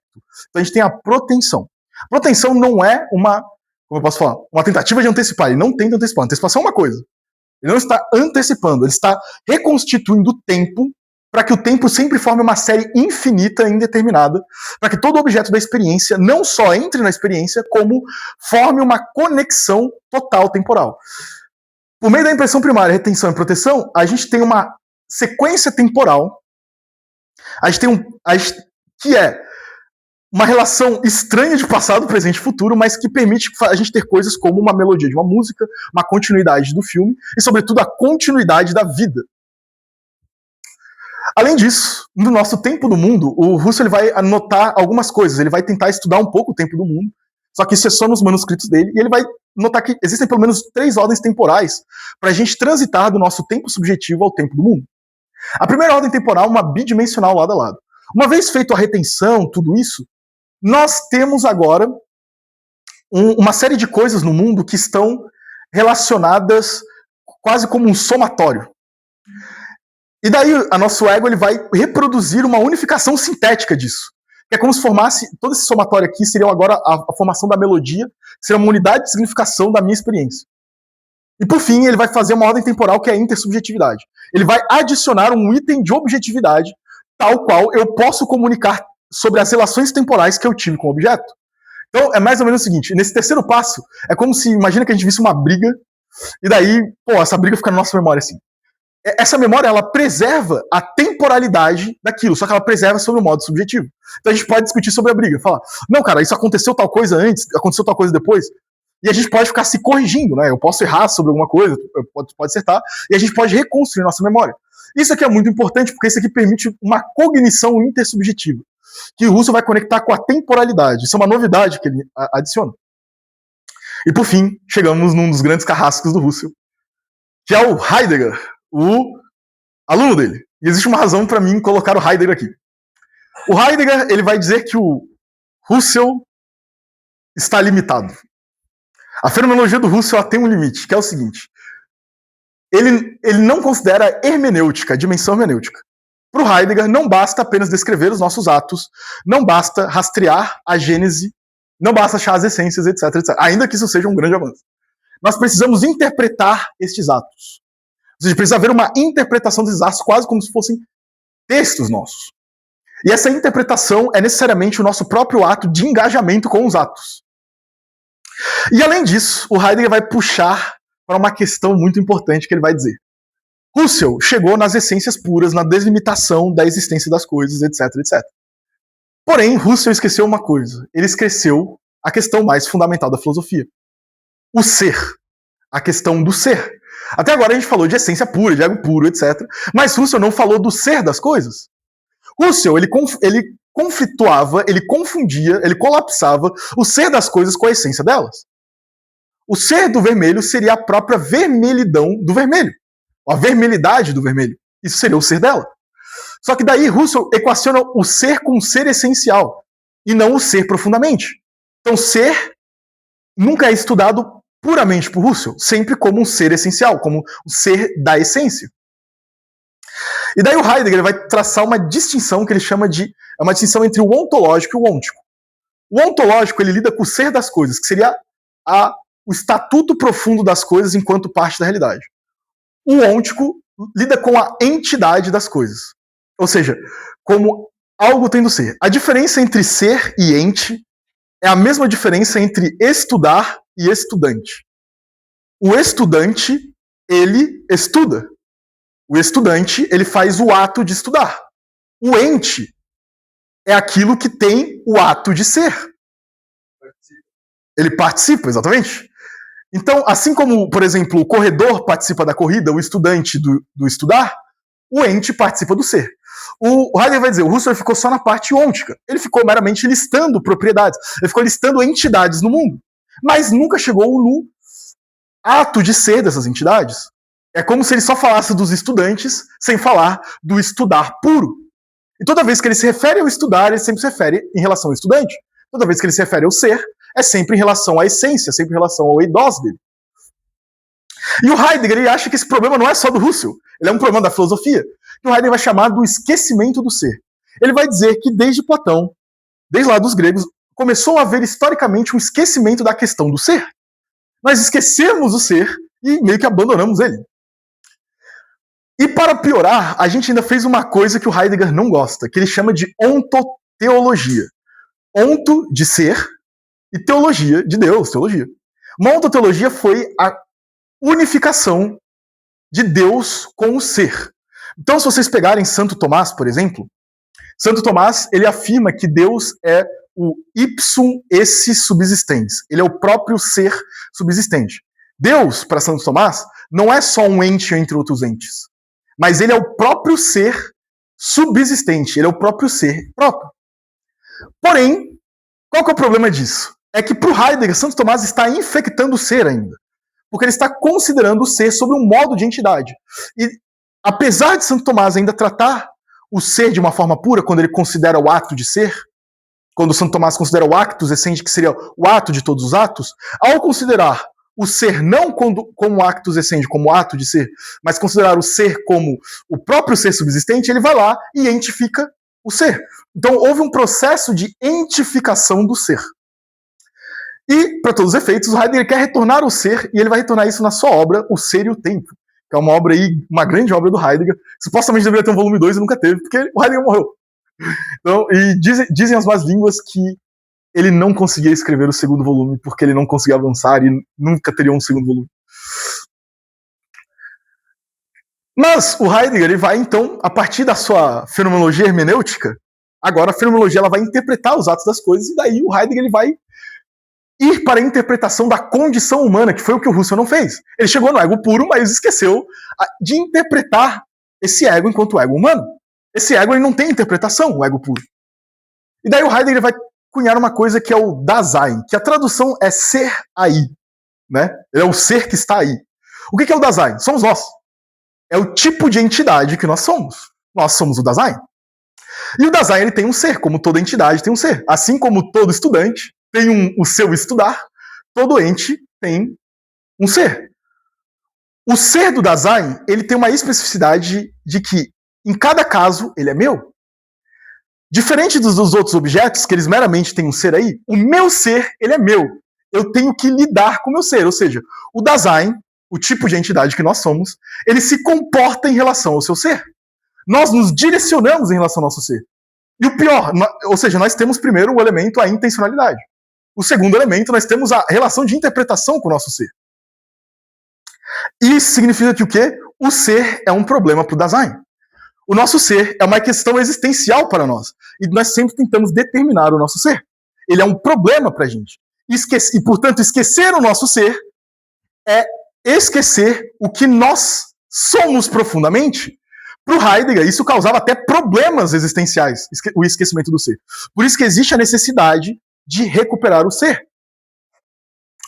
E daí o Heidegger vai inventar um monte de coisa aí, né? Porque ele vai começar a analisar o mundo. Então a primeira coisa que ele vai dizer é o seguinte: a única coisa que existe propriamente falando é o Dasein, somos nós, o tipo de entidade que nós somos.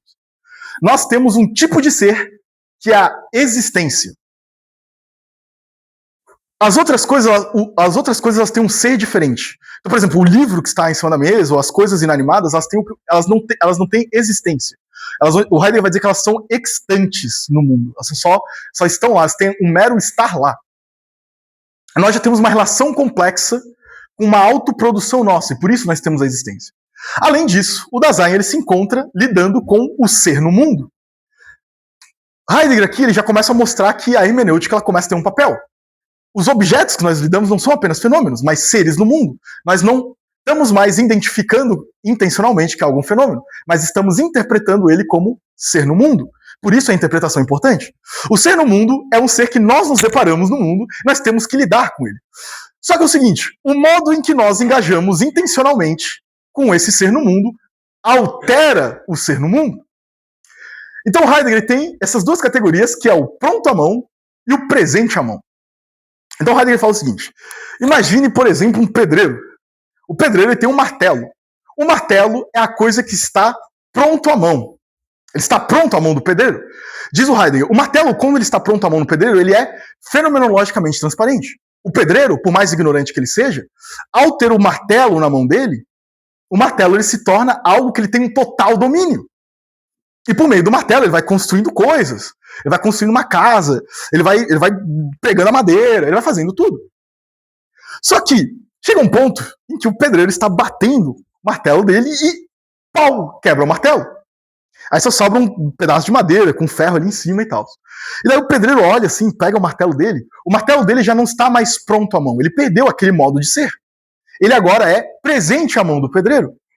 Ele não se comporta mais como um item, ele não se comporta mais como uma ferramenta, ele agora é só uma substância no mundo. E aquilo que era claro para o pedreiro se torna totalmente obscuro, porque ele não sabe lidar com o negócio quebrado, não sabe produzir um martelo. E diz o Heidegger, o modo de lidar com as coisas presente à mão é o modo que os cientistas lidam. Então eles tratam as coisas como substâncias no mundo. Já o modo de lidar com pronto à mão é o modo que o artesão, que o pedreiro, que o trabalhador lida. Só que esse modo ele é mais eficiente. Por quê? Porque ele é um modo de engajar praticamente com o ser no mundo, de modo que transforme ele em algo fenomenologicamente transparente. Voltando. Então, por exemplo, tem um exemplo que eu gosto de dar, que é o seguinte. Imaginem que um cara, eles chamaram um químico, e daí falaram assim pro químico, cara, tu tem que ensinar para uma tribo indígena como funciona um isqueiro. Daí ele vai lá ensinar pra tribo indígena como funciona o isqueiro. Aí ele vai lá, monta o quadro, tudo certinho. E todas as aulas ele vai ensinando o que é um combustível, o que é combustão, como é que funciona, todo o mecanismo do isqueiro, metalzinho, tudo. Ele ensina a construir, ele ensina toda a parte química, ele ensina tudo pros indígenas. Daí ele aplica a prova e, cara, a média da sala é 9, sabe qual é? A galera aprendeu bem. E daí a galera aprendeu como se faz um isqueiro, como se constrói um isqueiro, etc. Até que um dia, numa aula, depois comemorando que todo mundo tirou uma nota alta na prova, o professor ele saca um cigarro, ele acende um isqueiro e queima, e daí o índio fala, agora eu entendi o que é um isqueiro. Porque existem diversas formas de lidar com um objeto, com o mesmo objeto. E essas formas elas podem ou não obscurecer o ser deles. O modo de presente à mão, ele sempre vai obscurecer o ser, enquanto o pronto à mão esclarece ele. Daí que existe por Heidegger uma inferioridade no modo do presente à mão. Porque Heidegger quer que nós engajemos com o mundo de modo prático. De modo em que nós impomos a significação no mundo, e essa significação não só se torna real, como altera profundamente o ser das coisas. De modo em que ele se torna transparente, nós temos o domínio do mundo. Só que o modo de engajar presente à mão, ele obscurece o mundo. Ele obscurece tanto o mundo que começa a ser difícil concluir as coisas. E daí diz o Heidegger, nesse sentido, esse modo prático de engajar no mundo, ele só é permitido, por exemplo, pela técnica. Só que daí entramos num paradoxo engraçado, porque o Heidegger, depois de ter produzido o Ser e o Tempo, ele vai começar a abordar a filosofia da técnica. E ele vai perceber o seguinte, que a técnica começou a inverter a relação com o homem. A técnica passou a dominar o próprio homem e obscurecer a própria relação que ele tinha com os objetos presentes à mão. Prontos à mão. Mas isso, infelizmente, é uma polêmica para outro momento. E por fim, o Heidegger vai dizer que o Dasein ele tem um ser diante da morte. Ele vai dizer o seguinte, o Dasein, o tipo de entidade que nós somos, ele é necessariamente temporal. Só que o modo de temporalidade do Dasein, ele consegue porque o ser do Dasein, ele antecipa a si mesmo e chega até o final de sua linha temporal. Por meio do tempo, por isso que o título é Ser e Tempo, por meio do tempo ele singulariza a si mesmo e inclui seu fim futuro em seu início, que é sua morte. No nascimento de todo mundo, todos estão dispostos à morte. E nós precisamos agora ter a atitude diante da morte, nós precisamos engajar com o ser diante da morte, para que nós tenhamos uma compreensão total, uma compreensão prática do que nós somos. Sem isso, nós entramos no desespero existencial que o tempo e a liberdade nos geram. O Dasein, para o Heidegger, ele é livre. Mas por ser livre, ele tem uma condição existencial indeterminada, que é, ele está sobre muitas opções a todos os momentos.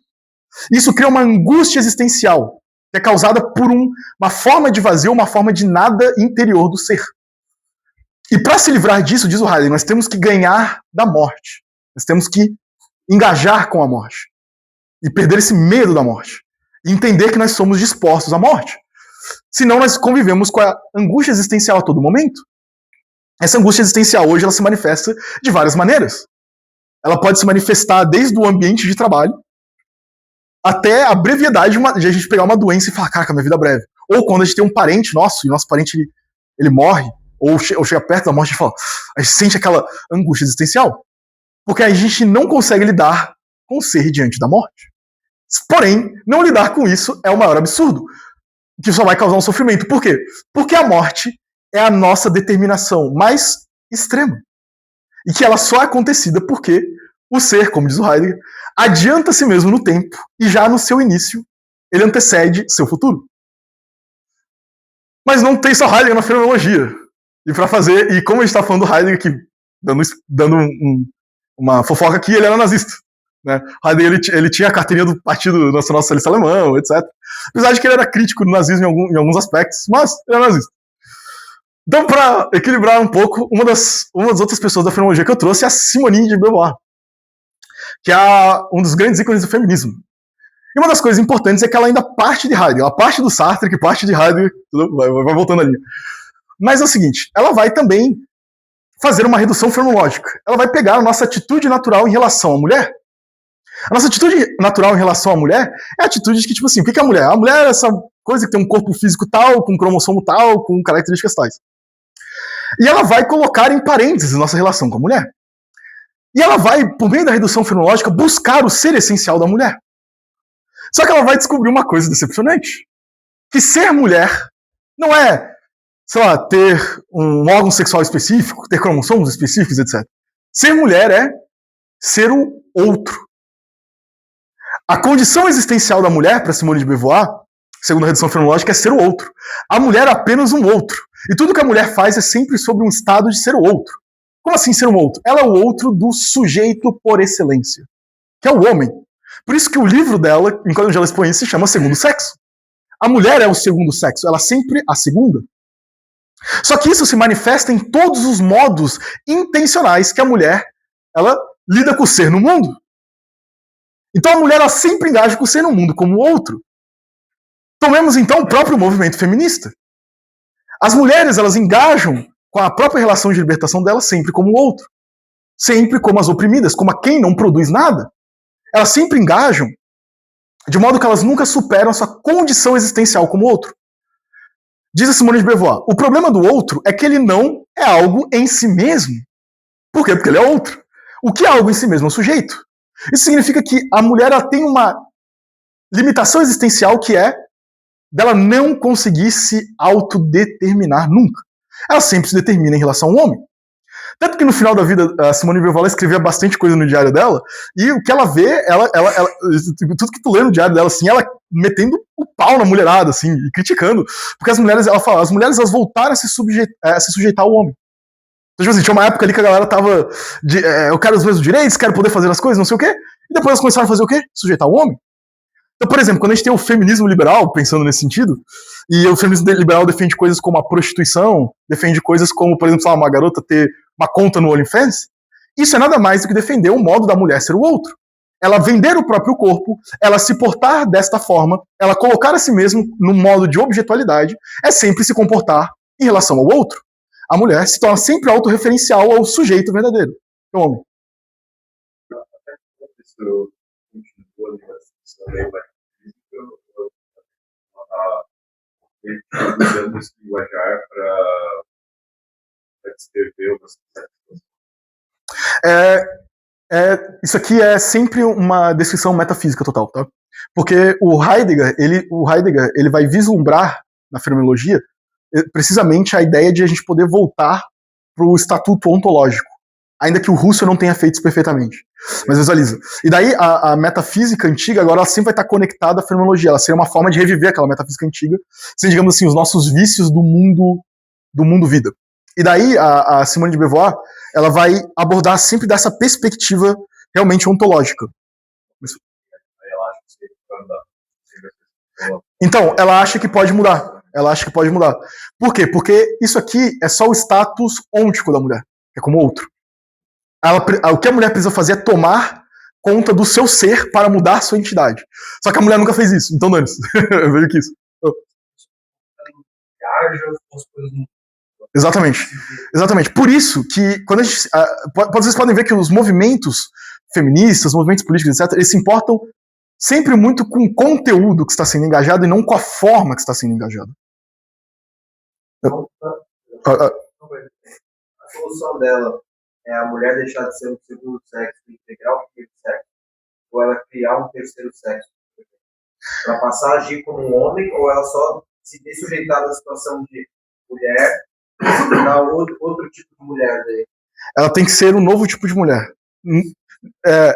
Que seria tipo isso, basicamente. Porque qual que é o problema? Se ela se tornar um homem, se ela copiar o homem, o que acontece muito no nosso feminismo liberal hoje em dia, o que ela está fazendo é continuar o status de ser outra. Ou seja, ela é só um simulacro vazio do homem. Sabe quando a gente vê lá naqueles desenhos que o pessoal faz, ou naquelas séries onde tu tens uma mulher que ela é muito forte, e a mulher ser forte, ela ter tipo atitudes de homem, ela ter o cabelo cortado, ela ser musculosa como homem? Isso é o quê? Ela sendo o outro do homem. Ela tá só copiando, ela tá virando um simulacro vazio do homem, ela tá virando uma cópia do homem que dentro de si mesma não tem nada. Fala aqui primeiro. Na visão dela, o homem seria um ser enquanto ser em si, e a mulher seria um ser em relação ao homem. Sim. Um ser em relação ao homem. Ela só pode ser se for em relação ao homem. Exatamente. Porque ela pode ter Não é a essência. Exatamente, por isso que eles são existencialistas, porque eles acreditam que o que é fixo em nós é a nossa existência, que é o nosso tipo de ser. A nossa essência ela é indeterminada, ela tem uma abertura indeterminada. Essa abertura indeterminada é o que permite nós engajarmos com o nosso ser e alterar isso. A existência precedia a essência. Exatamente. A essência não estava. Exatamente, porque o Sartre, quando ele diz que a existência ela precede a essência, ele fala isso porque quando a existência se põe, ela põe um estado de vazio que a essência vai preenchendo depois. Porque a essência ela precisa se desenvolver. A existência ela só se põe. Ou algo existe ou algo não existe. A essência não. Tenta pensar no exemplo de um bebê. Tipo, um bebê, ele tem como essência ser racional. Só que um bebê é racional? Obviamente que não. Com o passar do tempo, ele vai desenvolvendo a essência racional dele. Aquilo que era virtual no bebê passa a se tornar atual nele quando ele vira adulto. Então, a essência ela tem essa esfera de ter que se desenvolver. Por isso que os existencialistas já quebram com o Husserl. Né? Enquanto o Husserl já tinha uma visão tipo, de essência aqui, que é muito eterna e já está posta, para eles não. A existência que vai ser posta e a essência vai se desenvolver. Me lembra feministas do século XIX, defendia que as mulheres deveriam se portar e se vestir como homens para conseguir a libertação da mulher.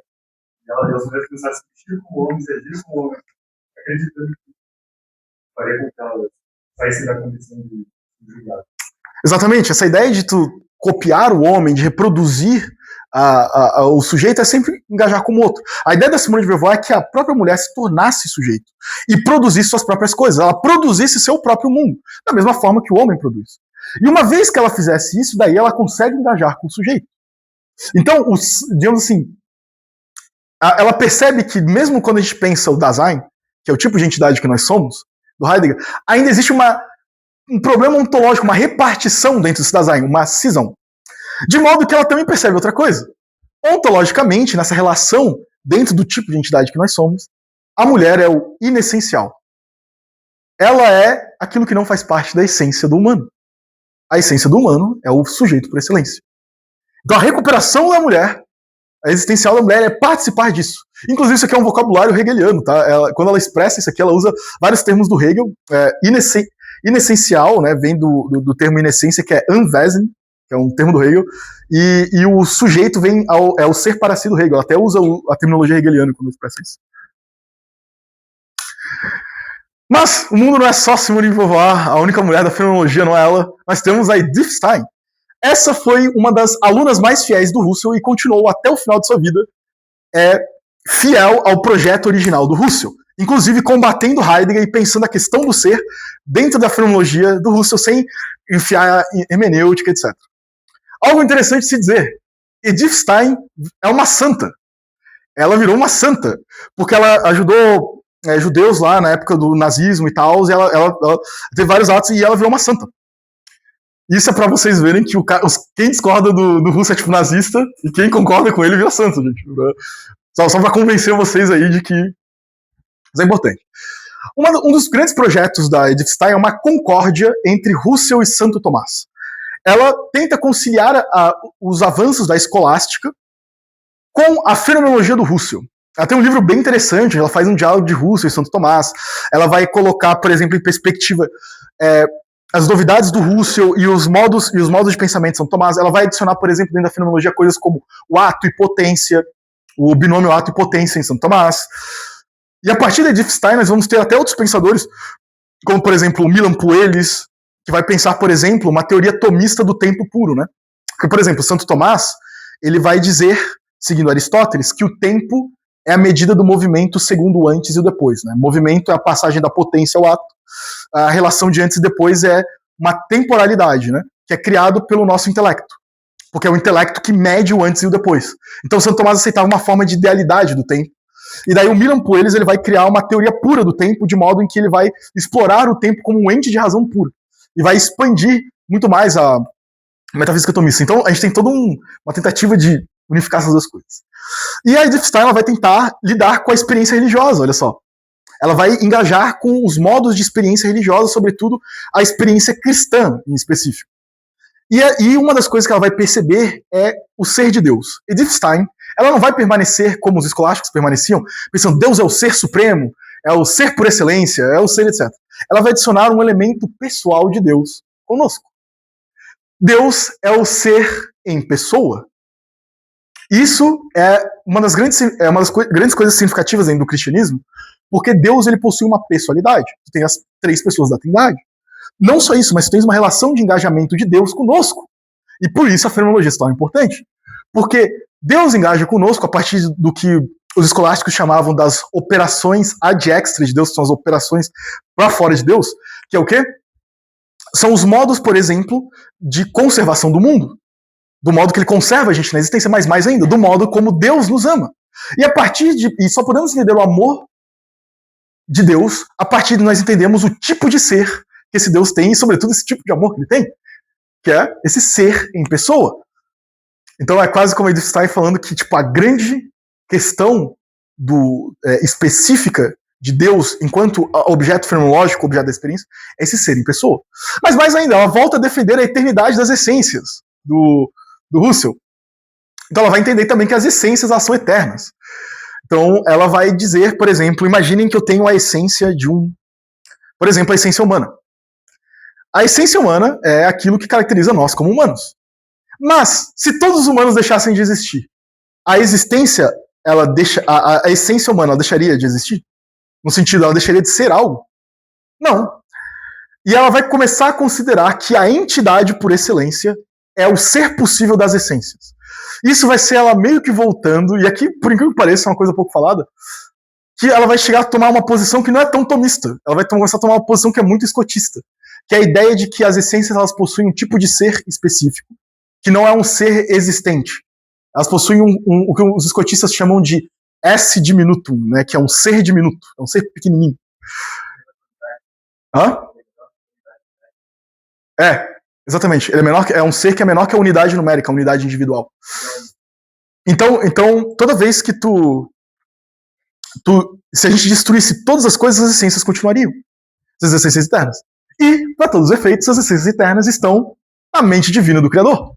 Elas são eternas. Quando Deus produz as coisas na realidade, ele não arranca algo totalmente do nada. O que vem do nada é a existência que ele dá. Mas as essências existem eternamente na mente do Criador.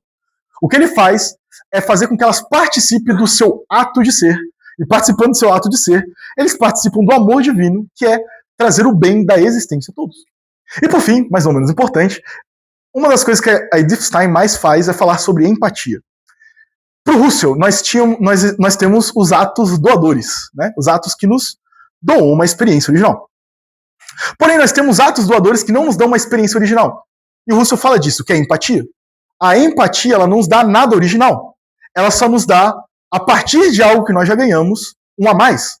E a Edith Stein, ela quer estudar a empatia para engajar exatamente no quê? No amor total. E se torna, portanto, a fenomenologia da empatia se torna muito importante para não confundir empatia como, por exemplo, passar a mão em alguém que fez algo errado. A empatia se torna uma coisa mais profunda, um amor, uma caridade. Isso vai ser um dos grandes temas da Edith Stein. Infelizmente, não temos tanto tempo para abordar. Por fim, só queria mostrar que fenomenologia é algo muito amplo. A fenomenologia ela tem áreas como a neurofenomenologia, que é a junção de neurociência e fenomenologia. Nós temos pessoas como o Tortoni, lá, que é um italiano, e ele faz uma coisa que é o seguinte, ele usa a redução fenomenológica para encontrar essências puras da nossa mente, e depois ele acha um correlato neural desses tipos de essências puras, de modo em que a gente tenha, para todos os modos fenomenológicos e atos intencionais, nós temos, digamos, sempre um correlato, um nódulo neural próximo a isso, de modo que nós podemos agora reconstruir a nossa mente sem perder a experiência vívida dela. Nós podemos fazer um modelo de mente, que é um modelo vívido e natural, naturalístico.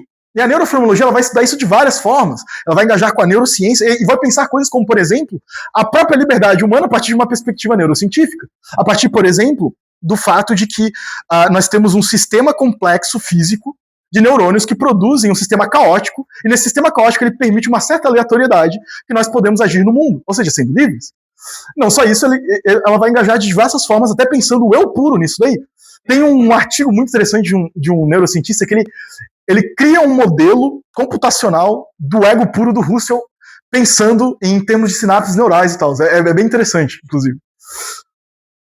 A fenomenologia também vai engajar muito na psicologia, principalmente com a experiência clínica dos pacientes, como modos de lidar com os problemas de depressão, ansiedade, superestabilidades e por aí vai. Mas também para análises empíricas, por isso que ela é muito suscetível. A fenomenologia ela serve, por exemplo, para analisar, fazer pesquisas qualitativas da experiência das pessoas. Então agora não basta mais meramente dar um questionário para as pessoas responderem ali, nós juntamos, mas agora a gente pode analisar esses dados. E muitas análises são feitas em ciências hoje em dia, tanto até mesmo na economia, isso aqui é bem interessante. Na filosofia oriental, nós temos agora a fenomenologia engajando com filosofias orientais, né? Que devia estar no plural, porque são muitas filosofias. O daoísmo, por exemplo, com a experiência original do vazio, com, por exemplo, a teologia oriental e os modos de experiência religiosos orientais, inclusive com a teologia oriental, por exemplo, como pensar, por exemplo, naquele modelo oriental, onde a gente tem as energias de Deus e a essência ou substância de Deus, em relação aos modos em que ele interage conosco.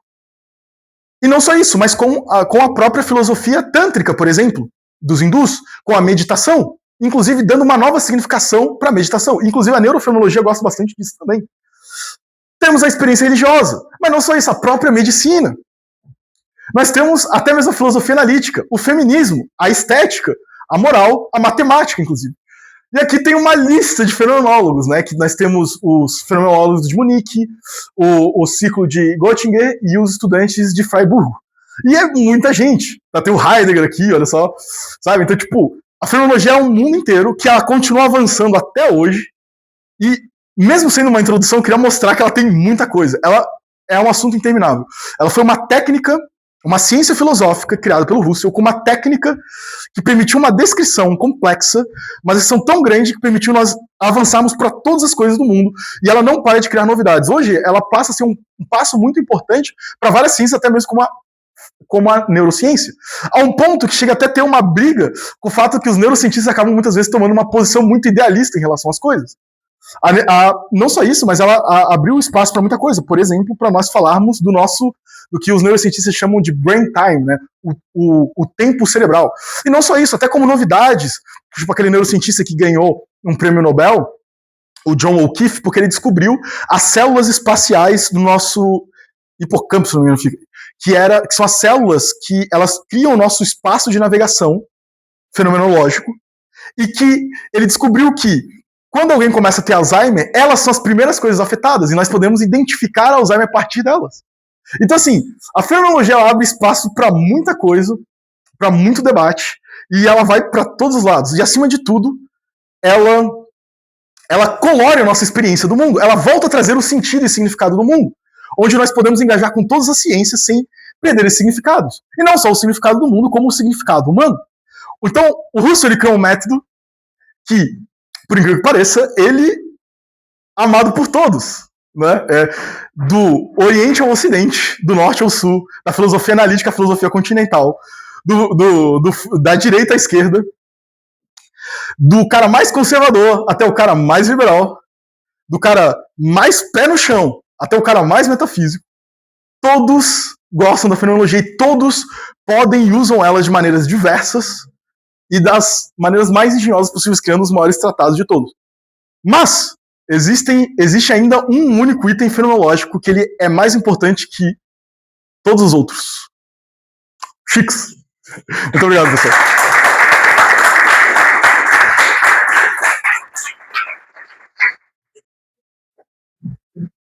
Essa é a finalização do... Perguntas antes? Quando os universais do...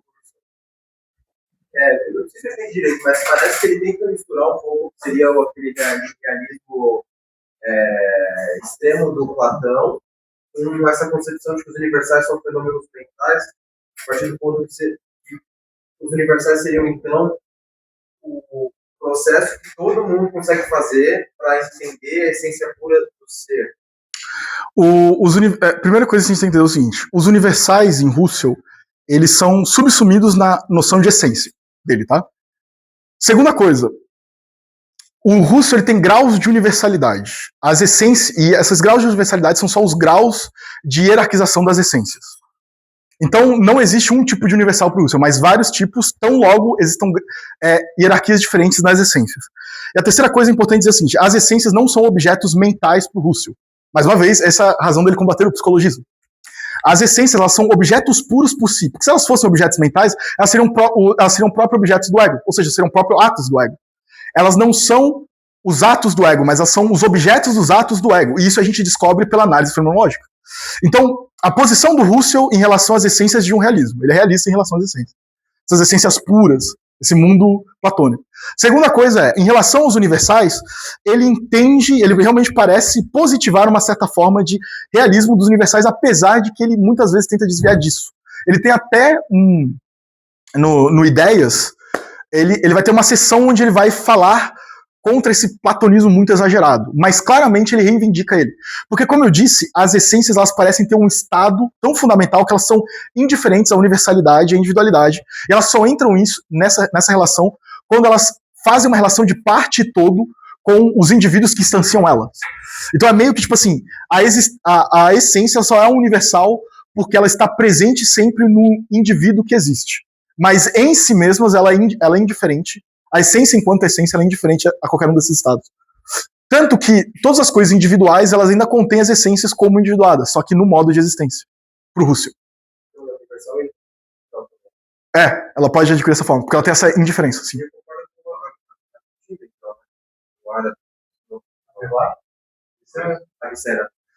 Não, porque ainda neles, nos árabes, porque os árabes eles consomem aquela narrativa do Aristóteles, ou no Aristóteles tem uma narrativa contra o Platão que é o seguinte, ele vai dizer que qual que é o erro do Platão? O Platão, quando ele pensou no mundo das ideias, nas formas, nos eidós, ele reificou os universais. Como assim ele reificou os universais? Porque o universal é um conceito, né? Por exemplo, tem o conceito de gato. O conceito de gato ele serve para todos os gatos possíveis. O universal eles só existem na nossa mente. Tudo que existe na realidade é individual. E o Husserl acredita que tudo que existe na mundanidade é individual, na mundanidade. E o problema é que o Aristóteles entendia que para o Platão as formas eram universais. Só que Platão nunca fala isso. Inclusive tem um trecho que, se eu não me engano, é no Crátilo, ou no Crátilo ou no Parmênides, eu acho que é no Parmênides, onde ele fala, no Parmênides, é o Parmênides que fala que o universal ele não está ligado, a ideia não está ligado ao nome, ao termo. Ou seja, ele dizendo que ela não pode ser nem sequer um termo mental. O Platão ele se coloca como a ideia como sendo algo, inclusive até anterior à relação entre universal e singular. Na verdade, as ideias platônicas elas não são nenhum nem outro, porque elas não são nem o participante, o que seria o singular, nem o participado, que seria o universal. Elas são o não participado que permite a simetria entre os dois.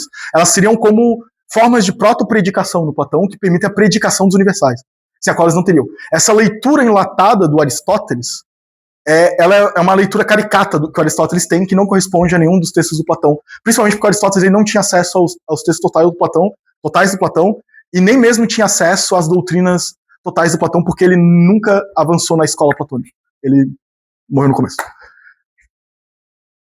Não.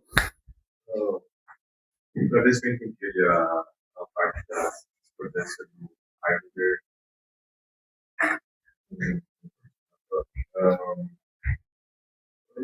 Ele fala que o questionamento do personal no caso do ser.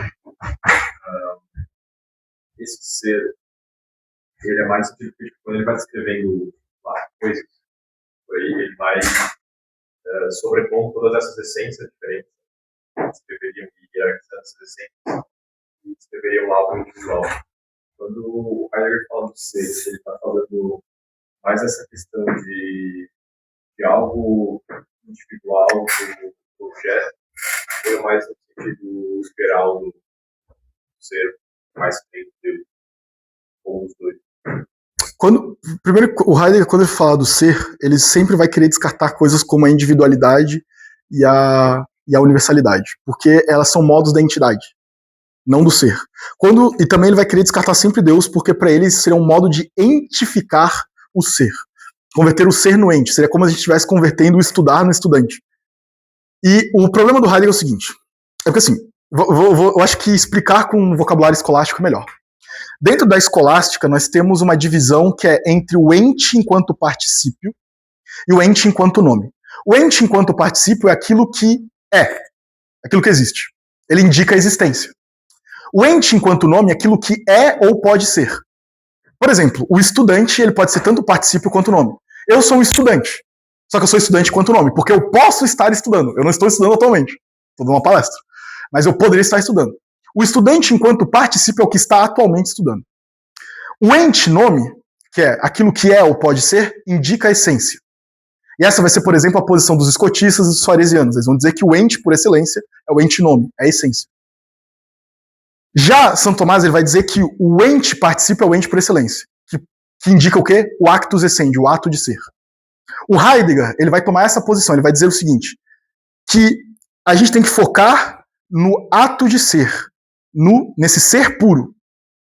Toda vez que qualquer um que tome a posição que o ente por excelência é o ente nome, que é o caso dos escotistas, faresianos e o próprio Husserl, ou seja, de que aquilo que é fundamental na realidade é a essência, nós vamos entificar o ser.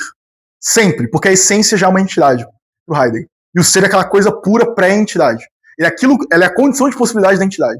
Assim como estudar é a condição de possibilidade do estudante. Ser si mesmo, não tá falando de ser si mesmo. Porque quando o Husserl considera o ser por si mesmo, ele vai entender que o ser por si mesmo das coisas é a essência. Só que a essência, na verdade, ela já é um tipo de entidade. Porque ela já entifica a coisa, ela já coloca a coisa sob um determinado modo. O ser ele não coloca nada sob nenhum modo.